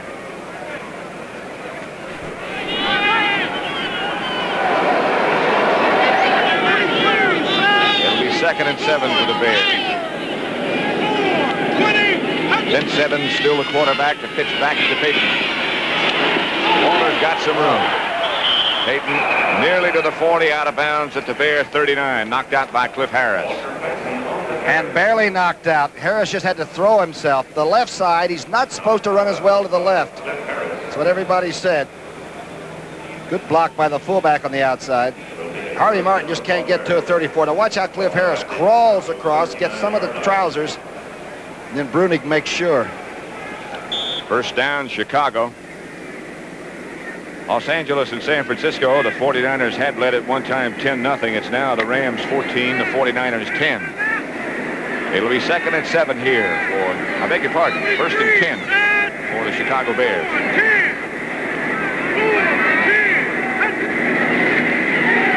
Evans fakes this time to Peyton and throws down the middle, picked off by Benny Barnes, who sheds one tackler, sheds another. Barnes sheds another and is now down in the grasp of number 69, Noah Jackson. Reeve Sorey And some with Cowboys. the Bear hug, too. Yeah, and Cowboys come over to make sure that Barnes gets out of the Bear bench. Again, young Vince Evans on a drop back pass, fakes the inside play. And the 4th interception for Dallas this year. Raphael Septien with Whistling Ray holding a bear. Septien kicking a bear. Inside fake to Walter Payton. Not a very good fake. In fact, it's not a very good play, probably. Good pressure by White. Overthrown. Benny Barnes. He's always around there where that ball is, isn't he? He doesn't alibi. Through the hands of Cliff Harris. Here's Randy White's rush. They're double teaming him. First down, Dallas right at the 50-yard line. Pearson comes in motion, cracks inside on Hampton, but Hampton beats it and makes the tackle. Drew Pearson was trying to come down on Hampton and crack back on him, but big rookie is really agile in there. He went for the ball too fast, too quickly. 2nd and 10. Word on Bradshaw, by the way, is there's Ernie Stotner talking to Thomas Henderson. Ernie, one of the great defensive players to ever play the game. Word on Bradshaw is that he had a bruised knee. He could probably still play if need be. And it sounds like the last score we had, need be, is there. Because they were losing to St. Louis. Back Gibbs to Dorsett, straight ahead. Ball loose again. And Hampton, I think, has recovered his 2nd fumble of Dorsett of the day. that was, I believe, Winford Gaines, number 36, in that nickel defense is the one that makes the tackle. You're behind the Bear defense. There's Alan Page putting the pressure on. Pretty well handled. Here it is. See if that's 36. There's Gaines making his contact. And Walterscheid caused it too. First pass of the day. Look at the fake. Walter sets up, gets a block on D.D. Lewis. This is just throwing cork. Look at this. Barnes in the short flat. There is nobody near Golden Richards. I mean, nobody else in the picture. Fisher would have had trouble knocking that one down. Cliff Harris, the free safety, perhaps you saw come up toward the line of scrimmage. I don't know what influenced him to do that. And I don't know whose fault it was on the coverage, but obviously somebody made a very serious mistake. Extra point is blocked. Bob Thomas tried for the extra point, is batted down. I believe Thornton, big number 77, got a paw up, shall I say. Right part of the picture.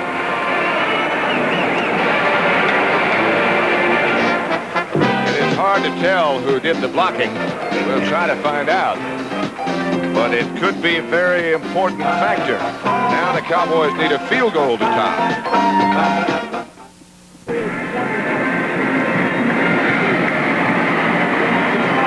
Bob Thomas, who just had his extra point attempt blocked, to leave it 13-10, now kicks off. This is going to be Ron Springs at the 12. A little opening. Broke the tackle. Springs cuts back inside out to the 40. Fifth round draft choice is tackled by Ricky Watts, and the Cowboys do like Ron Springs, number 20. 60 minutes coming up immediately following the game. It's 13-10, 10:51 left to play in the third quarter. Here's the replay of that fine return by Ron Springs. He averaged 30 yards a run back against San Francisco, and this position is so important for a team trying to catch up. Give the quarterback some breathing room. Confirmation that the extra point was blocked, as you said, Tom, by Bruce Thornton, the rookie from Illinois. Roger Staubach gives to Newhouse, who's taken down quickly by Jim Osborne. They say that Osborne is having the best year he has ever had. He has certainly played very well today. Buddy Ryan took over that defense, right? He's got them doing all kinds of crazy stunts and blitzes. Dan Hampton, the young rookie from Arkansas, came and joined the Bear defensive unit. He was playing tackle and end at the time he joined. And they told him, somebody asked how many defenses he would have to learn, and they said 500. Scott Laidlaw in the backfield, along with Preston Pearson. Passing group. Staubach ducks up inside a couple. Is going to run. Being chased by Osborne and brought down by Osborne after a gain of 6. That's an incredible play. Osborne goes 2-5-0. Watch him put the pass rush on first. Pretty well cut off. Rafferty hanging in there, number 64. And now Osborne sets out after a quarterback who's averaged over 5 yards a shot in 11 years in this league and catches him from behind. Robert Newhouse being looked at and worked on the sideline. Around the waist. It'll be 3rd and 4, Dallas. 9:25 left, third quarter. Cowboys drop Staubach. Fitzgerald with a one-handed snap without looking. Perfect. Fires outside. Ron Springs has the first down. Goes into their territory to the 42. Doug Plank and Virgil Livers. And that's the hands we were told that young Ron Springs has out of Ohio State. The Big Ten rushing leader is a junior, then a bad knee. And, of course, on opening day, Dallas fans saw him throw a left-handed TD pass to Tony Hill. Look at him take this pass. He's got good speed at like 4.45. He's 200 pounds. Watch Roger stand in there. This time he kept his backs in. He kept Preston Pearson in just to pick up a blitzer in case they came with everybody but George Hallis. First down, Dallas. Ball at the Bear 42. Laidlaw still one of the running backs. Reverse coming to Drew Pearson. One blocker out in front. Drew Pearson got away from a couple of tacklers and a couple more, and another Dallas first down inside the Bear 30. Down to the 27. Virgil Livers had to make the tackle at Good run from Pearson. Pearson actually could have thrown this back to Roger on a flea flicker, and I think one of the Bears might have chased it because of it. Watch Alan Page get caught, number 82 in between. And Pearson at about 190 pounds is a pretty good rusher. This is his first run of the year for Drew, and a big one. Big first down for Dallas. Line of scrimmage will be the 26-yard line of Chicago. The Bears lead at 13-10. The Cowboys are closing in on field goal range at least. Dorsett, this time guarding the football. The last time he fumbled, there was a loud chorus of boos as he headed back to the sideline. But Dallas always puts in a couple of new wrinkles or a double reverse, don't they, like that last end around by Pearson? That's the reason you can never fully prepare for a Landry coach team, because the computer, they play computer games. Look at him covered up and head for the pile. They spend a lot of time scouting themselves, so they don't get involved in trims and patterns. Wouldn't that make you paranoid? Would be. I'm afraid. Doesn't bother Landry. Saw what Dorsett has done so far. And Roger Staubach goes back into the shotgun, and again the Bears blitz it. Tony Hill under control, keeps both feet in. That pass is good. Good block by Dorsett. He moved inside on the shotgun and picked up a charging Bear linebacker and really cut him down. Sometimes when great running backs get into a fumbling jag, their confidence has to be restored. Maybe it's by a good block, or maybe it's by helping the team. And people should remember they also cheer them when they get 1,300 yards. Word from the Dallas bench is that Robert Newhouse has bruised ribs, but should be able to play if he's needed. Right now, the fullback spot is being handled by Scott Laidlaw, and it's in good hands. There's Laidlaw. Down to about the 12. And off is Scott Laidlaw. Good drive. Good mixing play selection by Ermal Allen upstairs and Tom Landry on the sidelines and the whole staff. Seattle 10, Oakland 7 now in the third quarter. 11-yard TD pass, Stabler to Rich Martini. It'll be second and 6. Wait, all right. Chicago Bears lead Dallas 13-10. Evans ran for one touchdown, threw a touchdown pass to Golden Richards for the other. Fake throw. Dallas recaptures the lead, 16-13. Rafael Septien will try to make it 17. Roger Staubach's 10th completion of the day, and he really made a quick move. Watch the reverse fake. Now the pressure is really on, and watch Roger pull up real fast and cut it loose. Alan Page was right in his face. Had a lot of zip on that ball to be going backwards like that. And yet it was still not overthrown to where it couldn't be handled by the tight end. Well, that's a heck of a play. Reminds me of a pass in the Super Bowl game. Been caught. The story of that game might be different. With all due respect to one of the great players of all time, Jackie Smith, who has since retired. That could have turned that whole game around. That was really an incredible drive. Here it is again. Billy Joe Dupree's second touchdown catch. One of the most reliable receivers in football history, much less Dallas history. This tight end right here. You get that ball to him. And hello there, touchdown. Septien will try it from 5 yards further back. And this is a big extra point, Thomas. If they ever get it worked out. Now they go back in the other direction.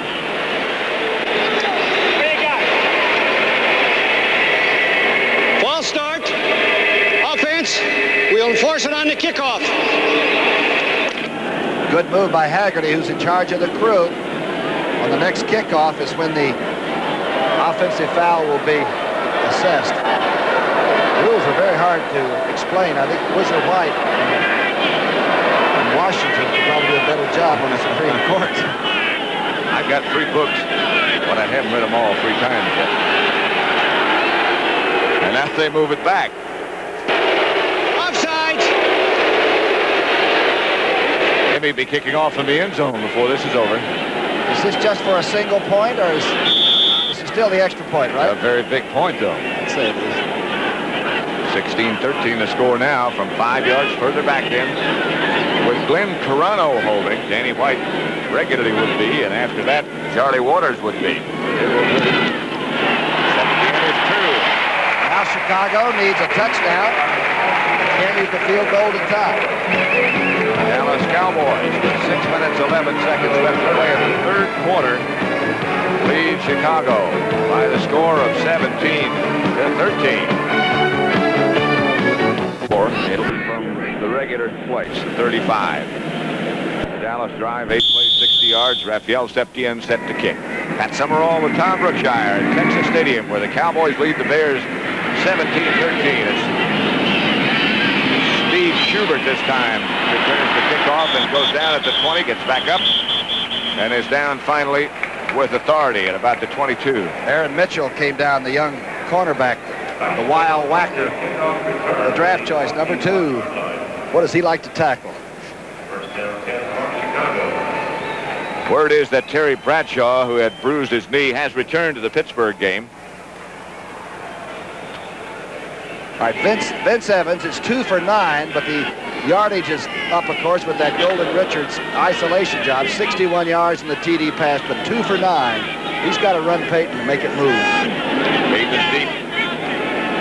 Williams in front of him.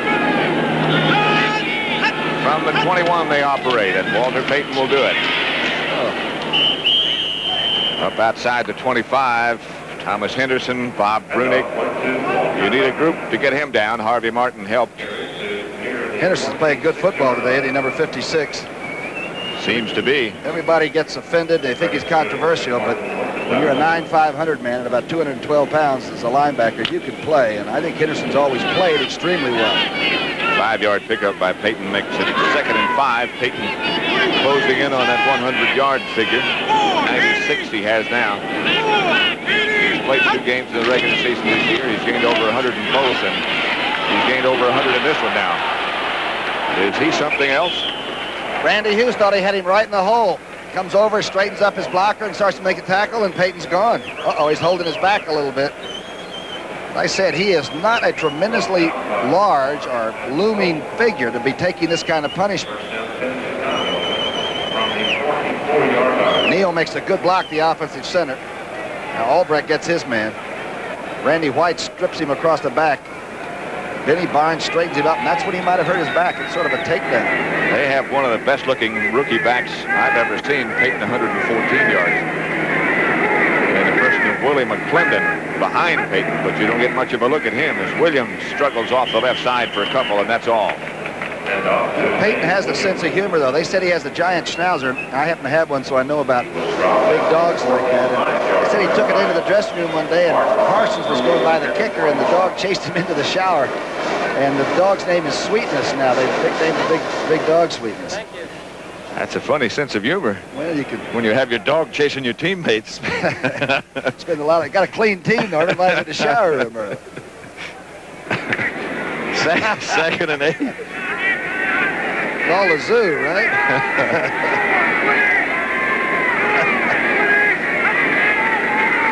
3:55 left to play in the third quarter. Evans' arm, I believe, had started forward. Yes, they indicate that he was trying to pass. He is really popped by Randy White. Usually, replays take care of themselves where 54 is concerned. Look for it. Vince Evans didn't have a chance to, staggering. Did you see the block that Payton got on D.D. Lewis? I hope we can look at that again. Neil Armstrong looking on. Now watch number 34 in this block. We'll show it to you when we have a chance, perhaps. Here it is. Watch Payton. Tailback moves up. Linebacker, good block. Now we come back live, 3rd and 8 at the 45. Evans again drops a quick drop. Now he's in trouble. He's quick, don't forget. In the direction of Williams and Thomas Henderson. With that great agility, got a hand up and batted it away. Williams was behind him. Vince Evans looks like that's what he would really like to do, and that's what would make Neil Armstrong even more gray than he is. That's what makes him different from Phipps and Avellini, that ability to move around back there. But I think that's what gives a real good, solid defense like the Cowboys trouble. Almost the interception. But you're right, he was open. Parsons catches every bit of the football on this one. Chases Tony Hill back to the 4. And Hill gets out to about the 13-yard line before the Bear coverage is there. There's Vince Evans. Talking to Avellini at the moment about what should have been done. Must be frustrating time for Avellini, who started at the beginning of last year. 2 years ago, he had the team in the playoffs. Mike Phipps, for whom they gave up a #1 draft choice to the Browns, started last week. Armstrong's got them pretty much together. It's really an all for one or one for all. It's a pirate ship. They're a tough bunch of guys, but they're together. At this score, St. Louis 18, Pittsburgh 7.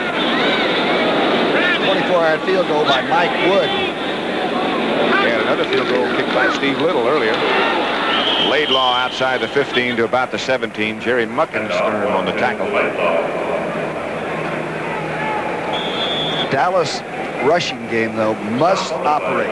They've been keeping the ball for a lot of the time of a game, but you really only dominate and chew that clock up by rushing the football, and they've always been able to do that extremely well. 4-yard pickup by Laidlaw. It'll be 2nd and 6 as Staubach brings them out. All of our problems, or just about all of our problems, with the sun coming through the hole in the roof are about over. It's all shadow now as Dorsett is tackled by Alan Page, trying to get outside. Didn't he? That Page makes a tackle. From the inside, there's nobody, I don't think, that's ever played the game that could be quicker and make a little man's defensive move and still weigh 220 or 225. He is absolutely incredible. 3rd and 3 situation now. As Laidlaw goes out, Preston Pearson comes in, Dorsett goes out, and Ron Springs is in. Set out as the right halfback. Shotgun. Try to blitz it, but don't. The pass is caught by Springs. Ron Springs, the rookie, with a good hand. And a perfect pass. And again, it was 3rd and not too long. 3rd and about 4. Not a bad way to pick it up. A safe pattern, about a 10-yard square out to a young back that you're going to see a lot of. Number 20 has good hands, and if he'd have dropped this one, he'd have had to answer for it. That was laid right in there. Seattle now 13, Oakland 7, 3rd quarter. Herrera with a 20-yard field goal for Patera. I guess they can talk to each other. Scott Laidlaw straight ahead. 2 or 3, no more. Middle of the Bear defense took them down. It's 17-13, Cowboys over the Bears. Last time the Bears were here, it was in the playoffs. And Dallas won with ease, 37-7. That day they were able to control Walter Payton. They haven't been able to do that. San Diego now 27-19 over Buffalo. Doug Plank was saying that day, that 37-7 playoff day, they were really awed coming in here. Everything was blue and white and the big national Cowboys, and they were scared to death. They're not scared to death. America's team, they call them. Outside for Drew Pearson. Virgil Livers on the coverage. It was high. Livers is only 5'9½". He rubbed Pearson a little bit, but got away with it. There's a guy from your old school, Hampton, that Razorback, huh? He is 6'5", about 260. And as Jim Finks, the general manager, says, he's a player. Jim Parmer scouted him, my old teammate, and he said they didn't have him that high until they started looking at him, and you can't stop him. In training camp, he just kept coming. He beat out a pretty good defensive player. The first Tommy Hart will be playing. That's what Staubach has done. It's been another good day for Roger. He never grows old. Time to throw, time to complete it to Preston Pearson. Dallas first down, Bruce Herron, the tackler. They get so many receivers into a pattern and so many guys that can catch the ball, it's awfully hard to stop them. But you know, the Bears are a good tackling team. I know this is a completion and to a great player, but it's a pretty good tackle put on Preston Pearson. He got up and sort of went shoo. It was a real good, solid rock. Let's see what the blocking was like up front, because Roger sort of cooled it and waited for his man to make a cut without much problem. Here comes, he's learning a lot the hard way sometimes. 34-year-old Preston Pearson gives the Cowboys a first down. Dorsett 17 for 77. Laidlaw struggles for 2 or 3 right up the middle. Again, it's Alan Page. Don't you respect Staubach and Landry and all of these people more? There's Walter Payton.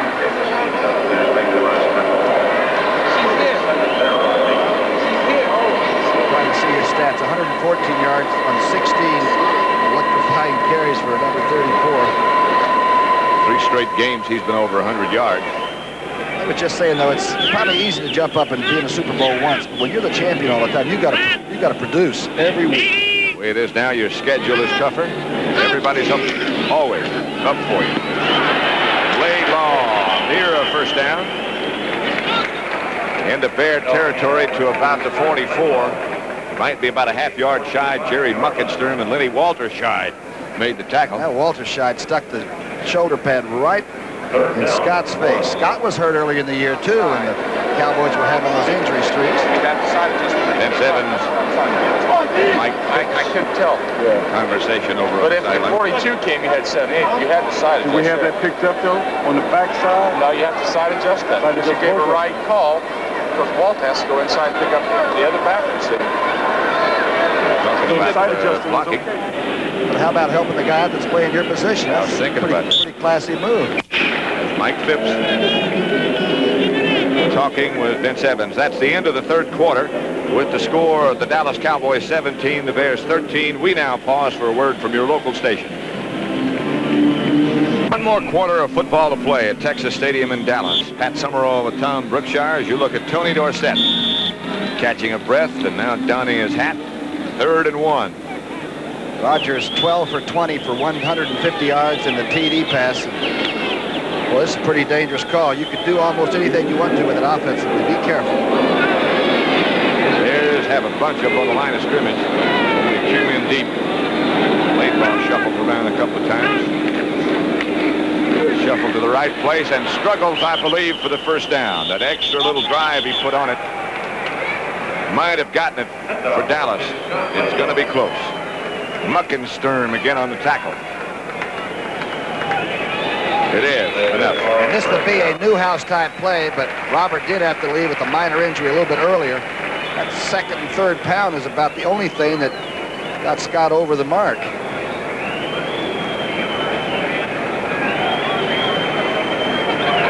Now Roger might air it out a little bit. I think so.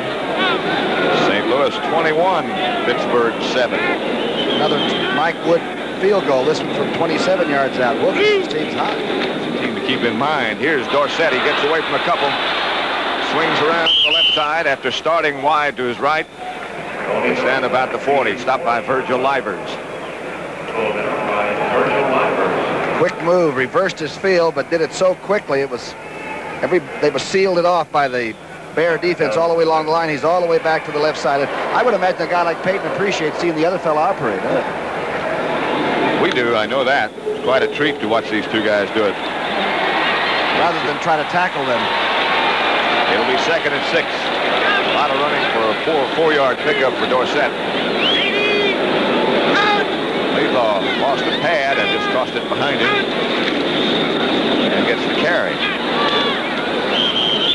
No place to go. Alan Page led the Bear defense. Wonder if they'd call you for having something wrong with your uniform. What did he throw? I don't know. What did he toss out there? Drew Pearson has just brought it back to him, whatever it is.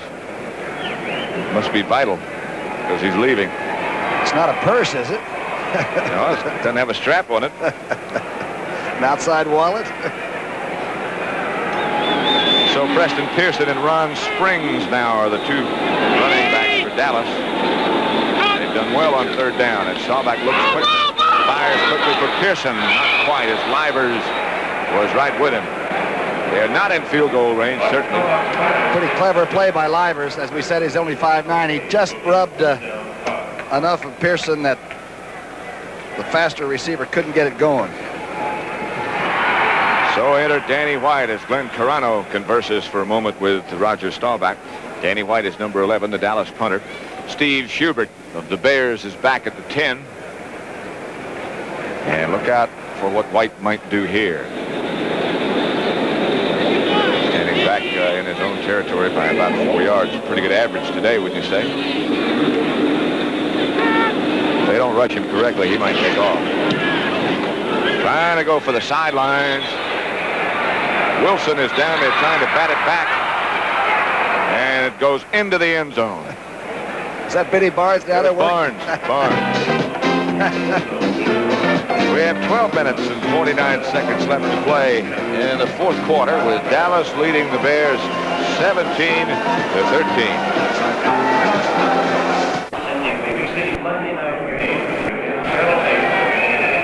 That's some imagination it took to come up with that sign, didn't it? Cowboys bury Chicago. Next week on CBS, the early games: Atlanta, Detroit, Green Bay, Minnesota, Washington, St. Louis. Chicago's at Miami, Los Angeles, Tampa Bay, New Orleans against San Francisco. All of those on CBS next week. Vince Evans remains the Bear quarterback. Peyton runs up the middle and picks up 6 or 7. Harvey Martin finally tackled him. You know, Bud Grant's always been a careful guy about, extolling the virtues of an opposing player, or even his own. But after the 182 or 3 or whatever it was last week, he had the darndest things to say about Walter Payton, that just what a great person he is, and that he just ran over his team and ran through his best players. Incredible performance against the Vikes, huh? He had some great performances in years past against the Vikings. Last year.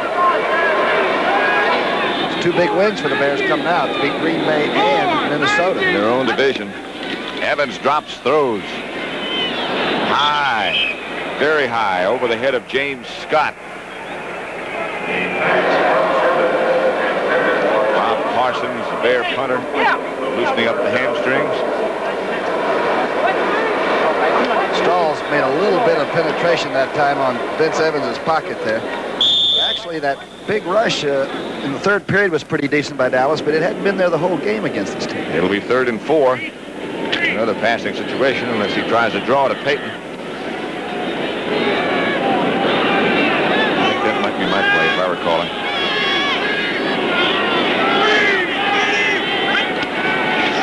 Yes. I don't believe he quite got the first down. The Bear punting unit comes on the field. Randy Hughes read it. Neil Armstrong is disappointed. Yeah, Big Thornton, number 77, sort of reads it too. For a big kid, he didn't take too much of a inside move. He stayed outside so that he boxed it in. Good defensive play. Bob Parsons' flag goes down as Wilson is back as the safety man for Dallas this time. Lets it bounce wisely. Short kick came off the side of the foot of Parsons. They may have to do it again. Might decline it if it's against, wasn't a very good kick by, might be against Dallas holding up the outside receiver. And it'll be enough for Bear first down. Evans talking to Armstrong with a bandage on his chin. And the pleas of Thomas Henderson are going to do no good.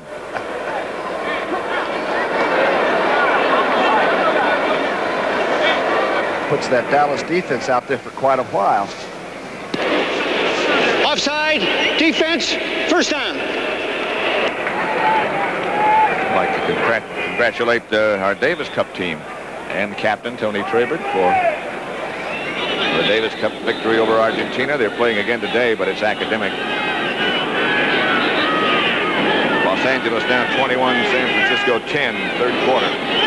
Hayden to Nelson, the tight end, with a TD pass of 11 yards for Los Angeles.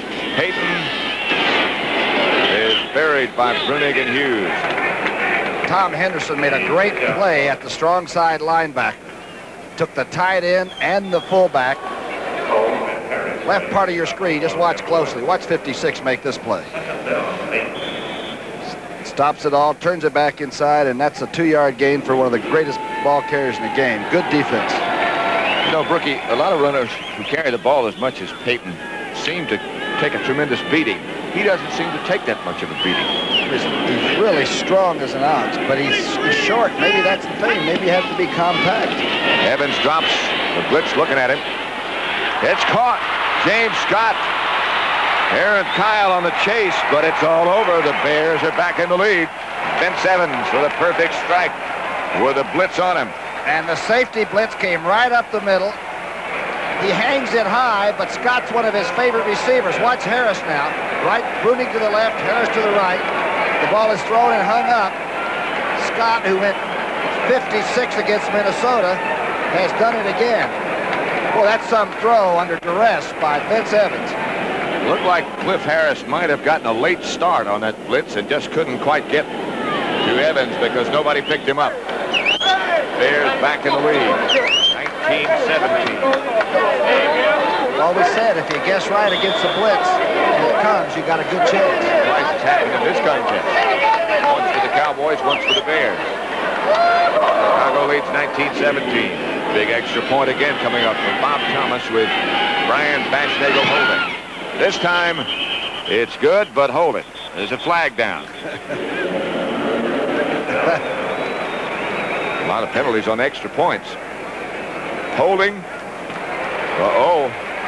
Against the Bears. And now it amounts to being a field goal instead of an extra point.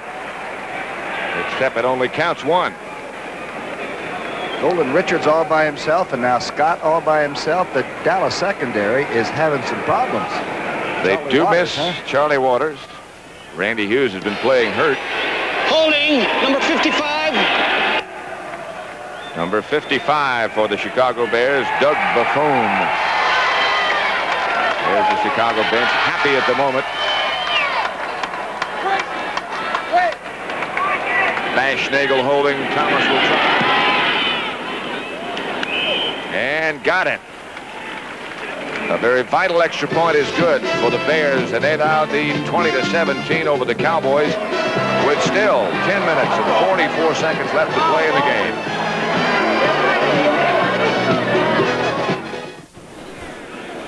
Boy. Great American Truck Race next week on the CBS Sports Spectacular. Bobtail trucks racing. That's got to be, that's like Dukes of Hazzard. Great American football game here in Dallas. Bears lead at 20-17. Is picked up by Ron Springs. Pass to 20 with some room. Cuts back inside, and Springs gets outside the 40. Knocked down by number 80 for the Bears, Ricky Watts, rookie. But Springs looks extremely good. And extremely coachable. How would you like to be a quarterback who has 3 completions like young Vince Evans, and 2 of those are long touchdown passes? He has 3 of 13. But not bad for distance to Scott and to Golden Richards. Rogers 12 for 21 for 150 and 2 TDs himself.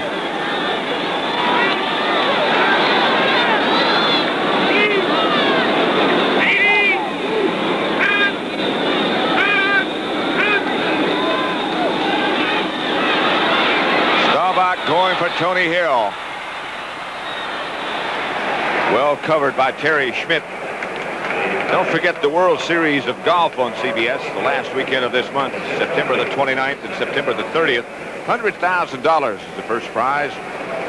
Firestone Country Club in Akron, Ohio. Andy Bean, Hubie Green, Tom Watson, Hale Irwin, Lee Trevino, all competing in the World Series of Golf. Great ball yard to play it on, Oh, too. I'll say, what a track. It'll be 2nd and 10. Roger threw that one 55 yards in the air. He was a little offline, but that elbow doesn't look like it's bothering him too much. 10:28 left to play in the game. Laidlaw still the fullback. Dorsett goes in motion. Straight drop. Now half of a split out. Going to throw back across the field and do. And misses Laidlaw. He had some blockers in front of him, too. He just couldn't pick him out. Couldn't find him in the mass. Burton Lawless had a little trouble trying to block Alan Page. It looked like that Page might have chased him, he and Osborne, so quickly that Roger couldn't set up and throw it back very well. What's this one about? Flag down on the other side of the field. I don't know what it's about. But if everything is functioning, referee Pat Haggerty will let us know in a minute. I thought Lawless might have clipped Alan Page as he came off the line of scrimmage, but there's so much action.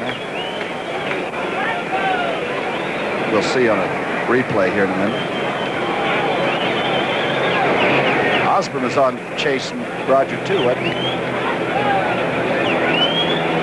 Osborne has just come out of the game. Looks like something might be bothering his Illegal shoulder. motion, offense, declined, third down. It'll be third down. They decline the illegal motion penalty against Dallas. Dallas had 14 flags in their close win over San Francisco a week ago. 7 on offense with just things such as that. It'll be third down now after the Bears decline that penalty. They've been successful 7 out of 10 times on third down. Dallas trails by 3. Protection is good. It goes right through the hands of Tony Hill. And Dallas will have to punt. Tony doesn't even want to go to the Dallas bench because the ball wasn't thrown too hard either. You know the hands and feet of this young person here. Just Right went there. on through, yep. He'll go on over and say, boy, I owe you one, Raj. Winford Gaines was the closest Bear defender, but that pass should have been complete. Danny White averaging 44.5 yards per kick. Steve Schubert standing back at about the Bear 18-yard line. We'll check on how long Danny keeps it up in the air. That ought to be up a long time. Not a very long kick, but it stayed up 4.5 seconds, which is pretty good. You saw how close the coverage team was when the punt was handled by the Bears. Now 10 minutes, 9 seconds left to play. The Bears ahead by 3 points.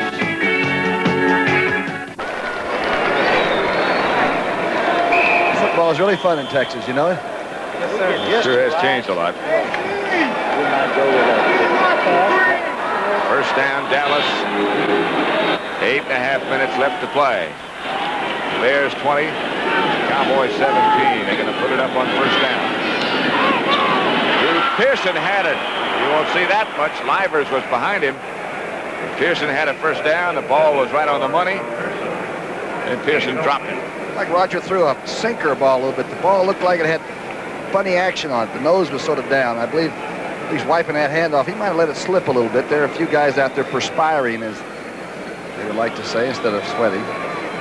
Who would like to say? Well, you know, we're into prime time now. You got to clean up this game. I always heard that men sweat and women perspire. I will have it your way. 8:25 left.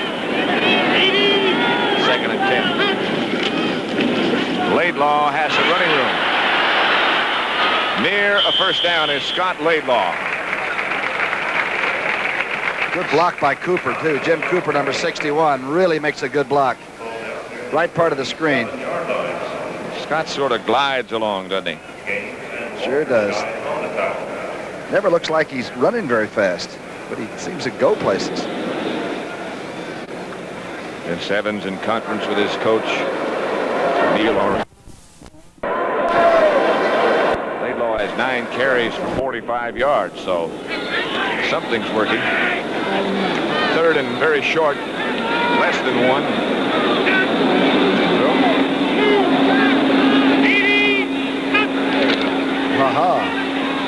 You might. Out of bounds at the 40, enough for the first down. Pretty good defensive play by Livers. Sure was. You missed that one, and it's going to look like the 440 relay. Quick spin, again, the short yardage. Everybody's got to pitch it off for Chicago. It's a pretty safe call when you think about it, though, against short yardage defense. It's a pretty good defensive play here. By Livers, very good. They got the first down, however. Just shy of the 40-yard line, with now 7.5 minutes left to play. Chicago 20, Dallas 17. Oh, good play by Schmidt. And now comes the flag. Boy, the Bears are upset about this. Well, Schmidt looked to me like he reached around and got the ball, but the official was really in pretty good shape to watch this one. Remember, the official dead ahead of Roger right here's the one that makes the call. Defensive interference, number 44, first down. Call is on Schmidt. Let's see it. I don't think a defensive cornerback can time him much better. But we're looking at it in slow-mo and not in the blink of an eyelash. They move the sticks. The Bear territory. First down, Dallas at the Chicago 44. Creeping into field goal range, and we creep into the possibility of overtime. Dorsett swings around, beats Osborne, cuts back inside. Dorsett still on his feet. Down to the 20. Tony Dorsett now goes over 100 yards. Virgil Livers finally made the tackle. Remember, late in games, late in football games, when you have great speed, the other people are beginning to tire just a little bit. When that edge is gone, a great talent like this can motor. When you have that great cutback instinct as he does, a lot of people start to overrun it too. Schmidt makes a heck of a play from behind, the young cornerback, to keep Dorsett from perhaps going on in. First down just outside the 20. Dorsett 19 carries for 105 yards. What an exhibition by two splendid running backs. Dorsett almost broke it away. He's knocked back to the 20. Gary Campbell led the Bear defense. He got down to about the 17. Boy, Roger that time went on a quick count and caught the Bears' defensive line moving around a little bit, but the Bears reacted and recovered and played it very well. Uh-oh, Dorsett may be making a signal to... He is winded, and he wants some relief, and here comes Ron Springs. Boy, he can't wait to get it. Look at number 20 coming on. He looks like he's running on springs. They said he had a bad knee, but Dallas wouldn't let him be cut on. Looks like it's recovered. A miraculous recovery for number 20. He's alone deep back on second down. They need 7. Staubach starts to come out. Busted play, I think. Had to be. Might have been the young rookie. Didn't pick up the play. Rogers looking for a second man to come for a dive somewhere. Gary Campbell, Mike Hartenstein, and Alan Page caused the difficulty. And it's third and about 12 now. Springs looked at Roger like, I'll help you any way I can, but I can't take the handoff.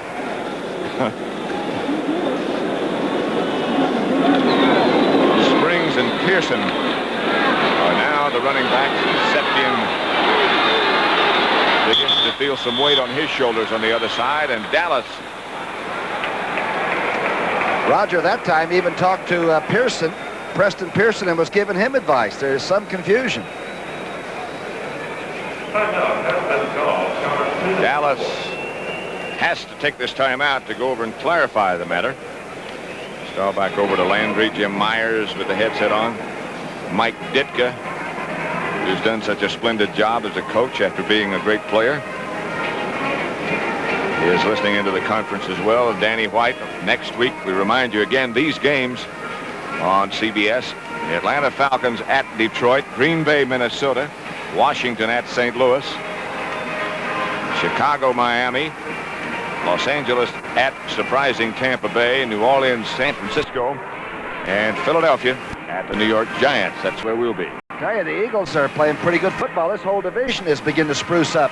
I think about the St. Louis Cardinals. You better think about them. They're still leading Pittsburgh. The last report we had, 21-14. Roger Staubach over with Landry and Myers.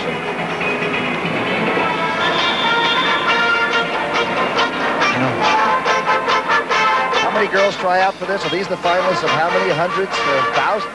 Oh, I think at least 500. Some draft.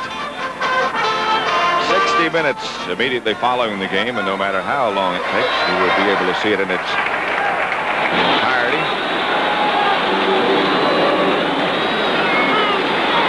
Roger Staubach is deep. A big third down coming up. And Staubach looks as Springs sprints across to the other side and takes the ball and is brought down on a fine defensive play by Walterscheid. And the tackle took Springs down with authority, and down stayed Walterscheid. What a clutch play by Lenny. And he was running from his defensive safety spot. Finsick hasn't had a chance to play with a bad elbow. And a good play. Look at Spring goes right in front. Now he just lobs it over the rushing defensive lineman. Watch number 23. Runs past Fitzgerald, the blocker, who couldn't block him, of course, illegally, and had to wait for him to make a move. Perfectly read by the defense. Chicago has really improved their play overall, I think, in darn near every position since... Uh-oh, he's leaving. That's Walter Scheid, who was shaken up after making that fine tackle on Ron Springs and Raphael Septien. You're looking at Tex Schramm right in the middle, standing up. What a tremendous job he's done for professional football in many, many ways, not only with just this organization. Septien from 42 yards out. If it gets there, it is not good. Warming up. Watch Septien kicking with Mike Ditka and watching him and Dan Reeves, and he hooked it left quite a few times. And this is the one thing the side saddle kickers really fear, isn't it, Patrick? Particularly from that hash mark. Rarely do they miss to the right. They almost always pull it to the left.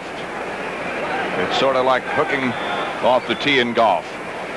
And I know that feeling well. Yes. Do these kickers ever leave it out right? Soccer-style kickers don't very often. Did you? Yes.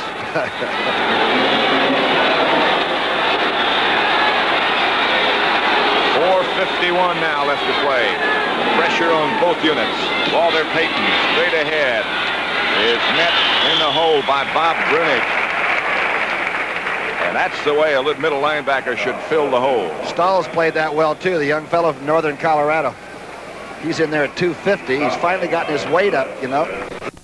Last year, and he got married and stayed in the kitchen the whole off season. He went to 250. Now he can handle some of that action in there.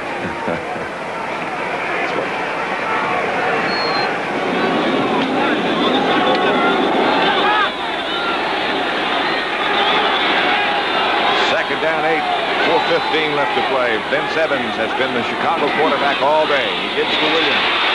He runs into the grasp of Harvey Martin. So it'll be a Bear third down. And now what do you do?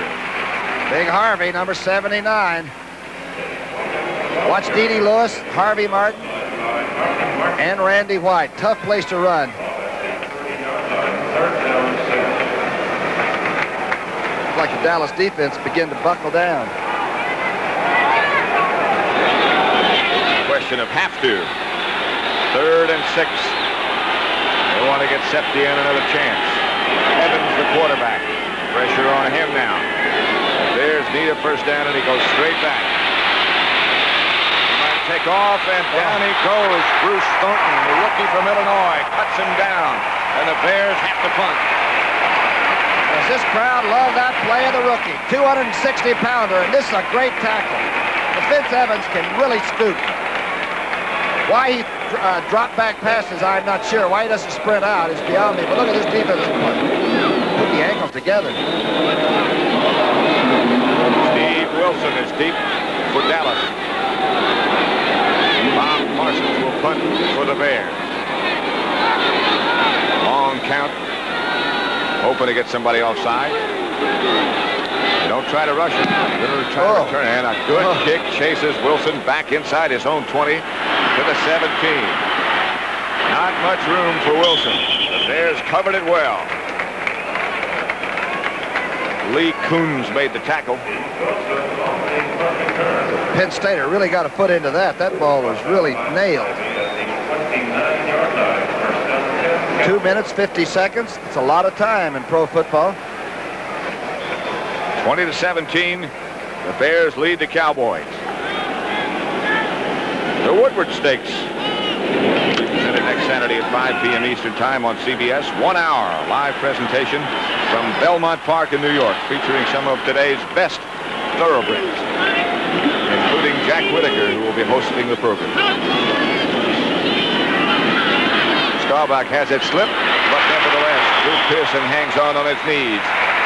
Terry Schmidt on the coverage. First down, Dallas. I guess in a sure situation where you have to catch it, number 12 and number 88 be about as good a two as you could name. That's the final score. San Diego 27, Buffalo 19, and San Diego remains atop the AFC's Western Division. Their record 3-0. Buffalo now drops to 1-2 in the AFC East. Staubach throwing just about every play. Has it again, this time Tony Hill in front of Virgil Livers. Another perfect shot from Roger. Tried to give Livers some help with a linebacker, but a linebacker isn't going to give you much under help against people like Pearson or Tony Hill. You need backs so you can inside-outside these fellas. That's good coverage by Livers. He's got to be careful about going up that sideline. Roger hadn't used much time up yet either. Staubach is 16 out of 29. They took one timeout when they had confusion in the last drive, so they only have 2 left. But they'll get the 2-minute timeout in 9 seconds. 20-17. Bears lead. Preston Pearson to the 25. Skates down to the 22. And again, Dallas is in field goal range. And if you kick out with a linebacker to help the outside back, somewhere your inside area is vulnerable. Look at Pearson, just let everything go by, slipped inside a count late. And you're right, Rayfield is beginning to warm it up.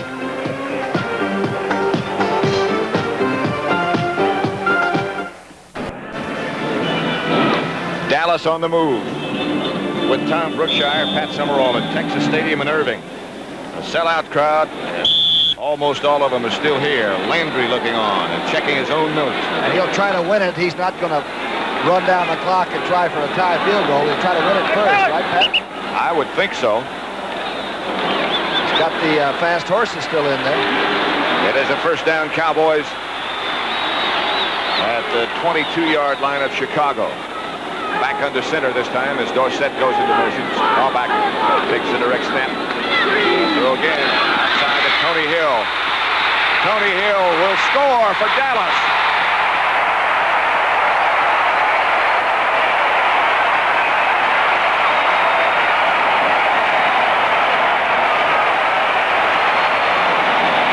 Roger Staubach's 3rd touchdown pass of the day. 2 to Tony Hill, 1 to Billy Joe Dupree. Watch the block by John Fitzgerald. Watch number 62 come over the center. Fake was pretty haphazard. Here's the screen. Watch the guy start falling. Watch the Bears. Look at that block. And that block by Fitzgerald. And a great bit of running by Tony Hill. There may not be many dangerous receivers, more dangerous than Tony in the open field. Look at that high step. Woo. 23-20. Dallas ahead and another extra point. That means a lot. Septien got it. 24-20. A minute 53 left to play, and the Bears, don't forget, have all 3 of their timeouts left. That single digit, though, is important. Yes, sir. Bears got to go all the way for a touchdown. And that single digit extra point that you're talking about is important that the Bears missed also. Bob Thomas had an extra point blocked by Thornton, and the rookie made a big tackle just a moment ago on Vince Evans. Funny, I was talking to General Manager Jim Finks about Thornton, the rookie from Illinois, and he said they had him rated as a 3rd or a 4th round draft pick. And that's where Dallas took him. And he said, you watch and you wait. Tom Landry will make him a player. Of course, the Bears through the years have taken more Illinois player and then Notre Dame second. Then that's been where they've really gone for some of their great players, the Butkusses. How about Carolines? The man that was mentioned so prominently in the book, Hallis by Hallis, a fellow named Red Grange. Pretty fair Illinois player, huh? Here it is. Septien drives it deep to the end zone, and Bashnagel will down it. There's Tony Hill. 2 touchdowns for him today. Roger Staubach has thrown for 3. He's just a faster, younger, taller version, really, of Drew Pearson, isn't he? Faster, 6'2". younger, taller than Drew. That means for frightening days, doesn't it? There's another pretty good Cowboy receiver who's out with an injury now with a broken finger in the person of Butch Johnson. Raphael Septien, who missed that field goal a minute ago, now able to speak to his teammates. Unpack the van, huh? Evans, by the way, is 3 for 13. Would you leave the running-type quarterback still in the game for the last drive like this? Well, if you're going to go with him the rest of the year, you got to leave him in there in situations like this. Evans with a long count. Don't blitz.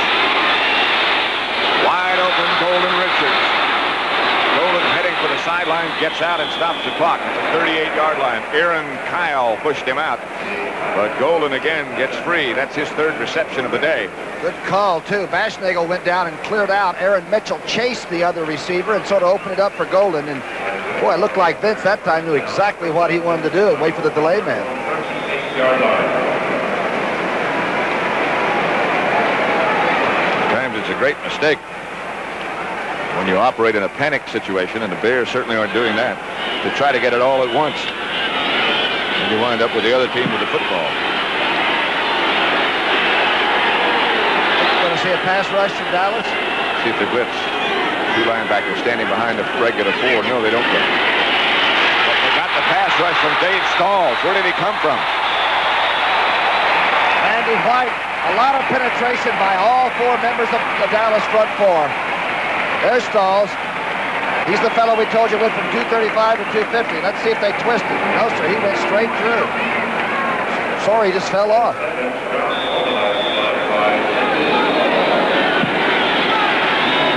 So it'll be second down for the Bears, about 20 to go. Evans straight back, and again the heat is on, and he is hit hard. And intercepted by Dennis Thurman, a one-handed catch, and now they say he didn't get it. He did not have it. It looked like he had it while he was on his back. And then Scott almost took it back, and then it looked like Thurman ended up with it. Here it is. Watch the pass rush on Vince. Randy White and Dave Stalls really put the heat on. White had him wrapped up. The ball's pretty well thrown. Watch this exchange. Who's got it? I've got it. Nobody. Palms down by the officials. That looked like he had it. He juggled it, but he had it, I think, on the way down. Randy White is the man who hit him just as he let it go. Third down. And now that Dallas defensive front four is just teeing off, as you would expect. Minute 26 left to play. Walter Payton is split wide to the left. The lone setback, I believe, is Bashnagel. He comes out of there. Evans fires open. James Scott, but the hit is put on right away. Cliff Harris or Randy Hughes. I can't tell which one. Harris it is. That was Harris, the Ouachita Baptist man, huh? That's one of those great tackles where you take the numbers. There's no way the receiver can beat you if you hit the numbers and lift that weight off the ground. Bears have called a timeout. Evans comes over to the side. Minute 15 left to play. Bears have now 2 timeouts left. And they're in a meeting at the summit at the moment about whether they'll punt or try for the first. What a tackle. Pressure goes down, and it's Thornton. Bruce Thornton, number 77. The Cowboys should have wrapped it up with that sack. I believe it was Reevy Sorry that tried to block, number 77. Boy, the big rookie who made this team just with enthusiasm. Watch number 77. He takes a twist and goes to the inside. Nobody can handle it. Goes right over Neal, the offensive center, and then has this takedown. By the time he hit Neal, he was really rolling, and he just took him back into quarterback Vince Evans. Cowboys then, it would appear, will remain undefeated. Fourth period score is 21-21, St. Louis, Pittsburgh. Los Angeles 27, San Francisco 10. Fourth quarter. 1 minute, 10 seconds left to play here.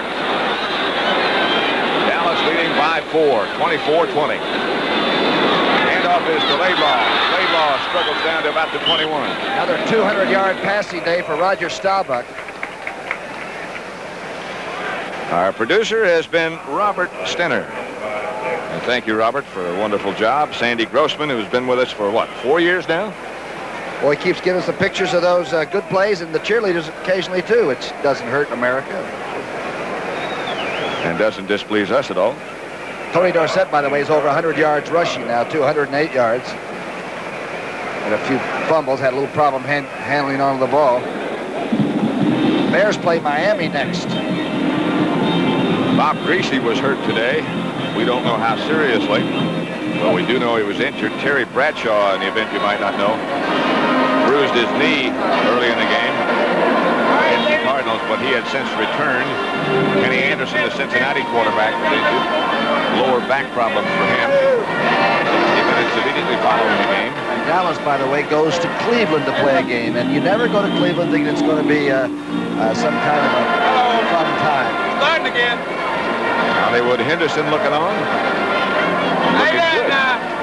Good player. Yep. He does talk a lot, but he is a good player. Right, Sunshine still. Neil Armstrong done quite a job, though, in Chicago. Papa Bears back in Chicago thinking about it, huh? Pretty good-looking football team. Good legacy.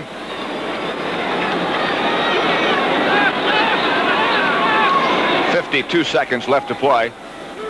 Dallas 24, Chicago 20.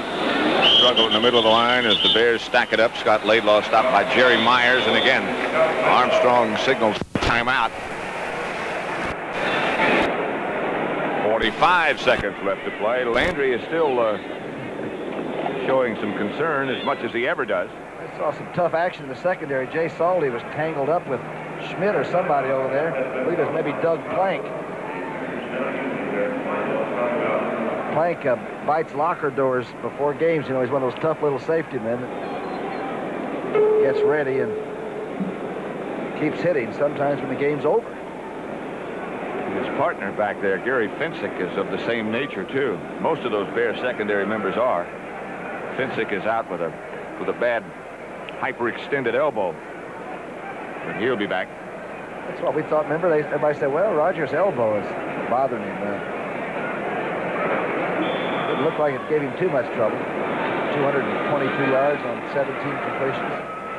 Those of you, again, expecting to see 60 minutes, you will see it. And you will see all of it. In its entirety? Absolutely.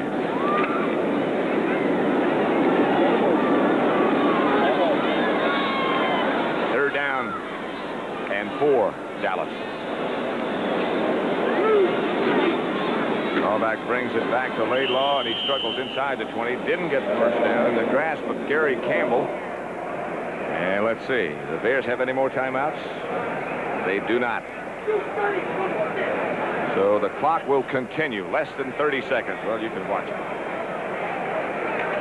And Dallas can just about stroll off with this one. They didn't have any easy time by any means in their home opener. And the Bears did themselves proud. But in the past, they used to stumble a little bit coming out of the gate before they hit their stride. Got 7 rookies on this team, which is an awful lot. The Dallas team, an awful lot for a team that last year was in the Super Bowl. They stroll off now with another victory. Roger Staubach, another big day, 3 touchdown passes. From Texas Stadium in Irving, Texas, then, the Cowboys win at 24-20. This is Pat Summerall for Tom Brookshire saying so long. The NFL on CBS is a presentation of CBS Sports.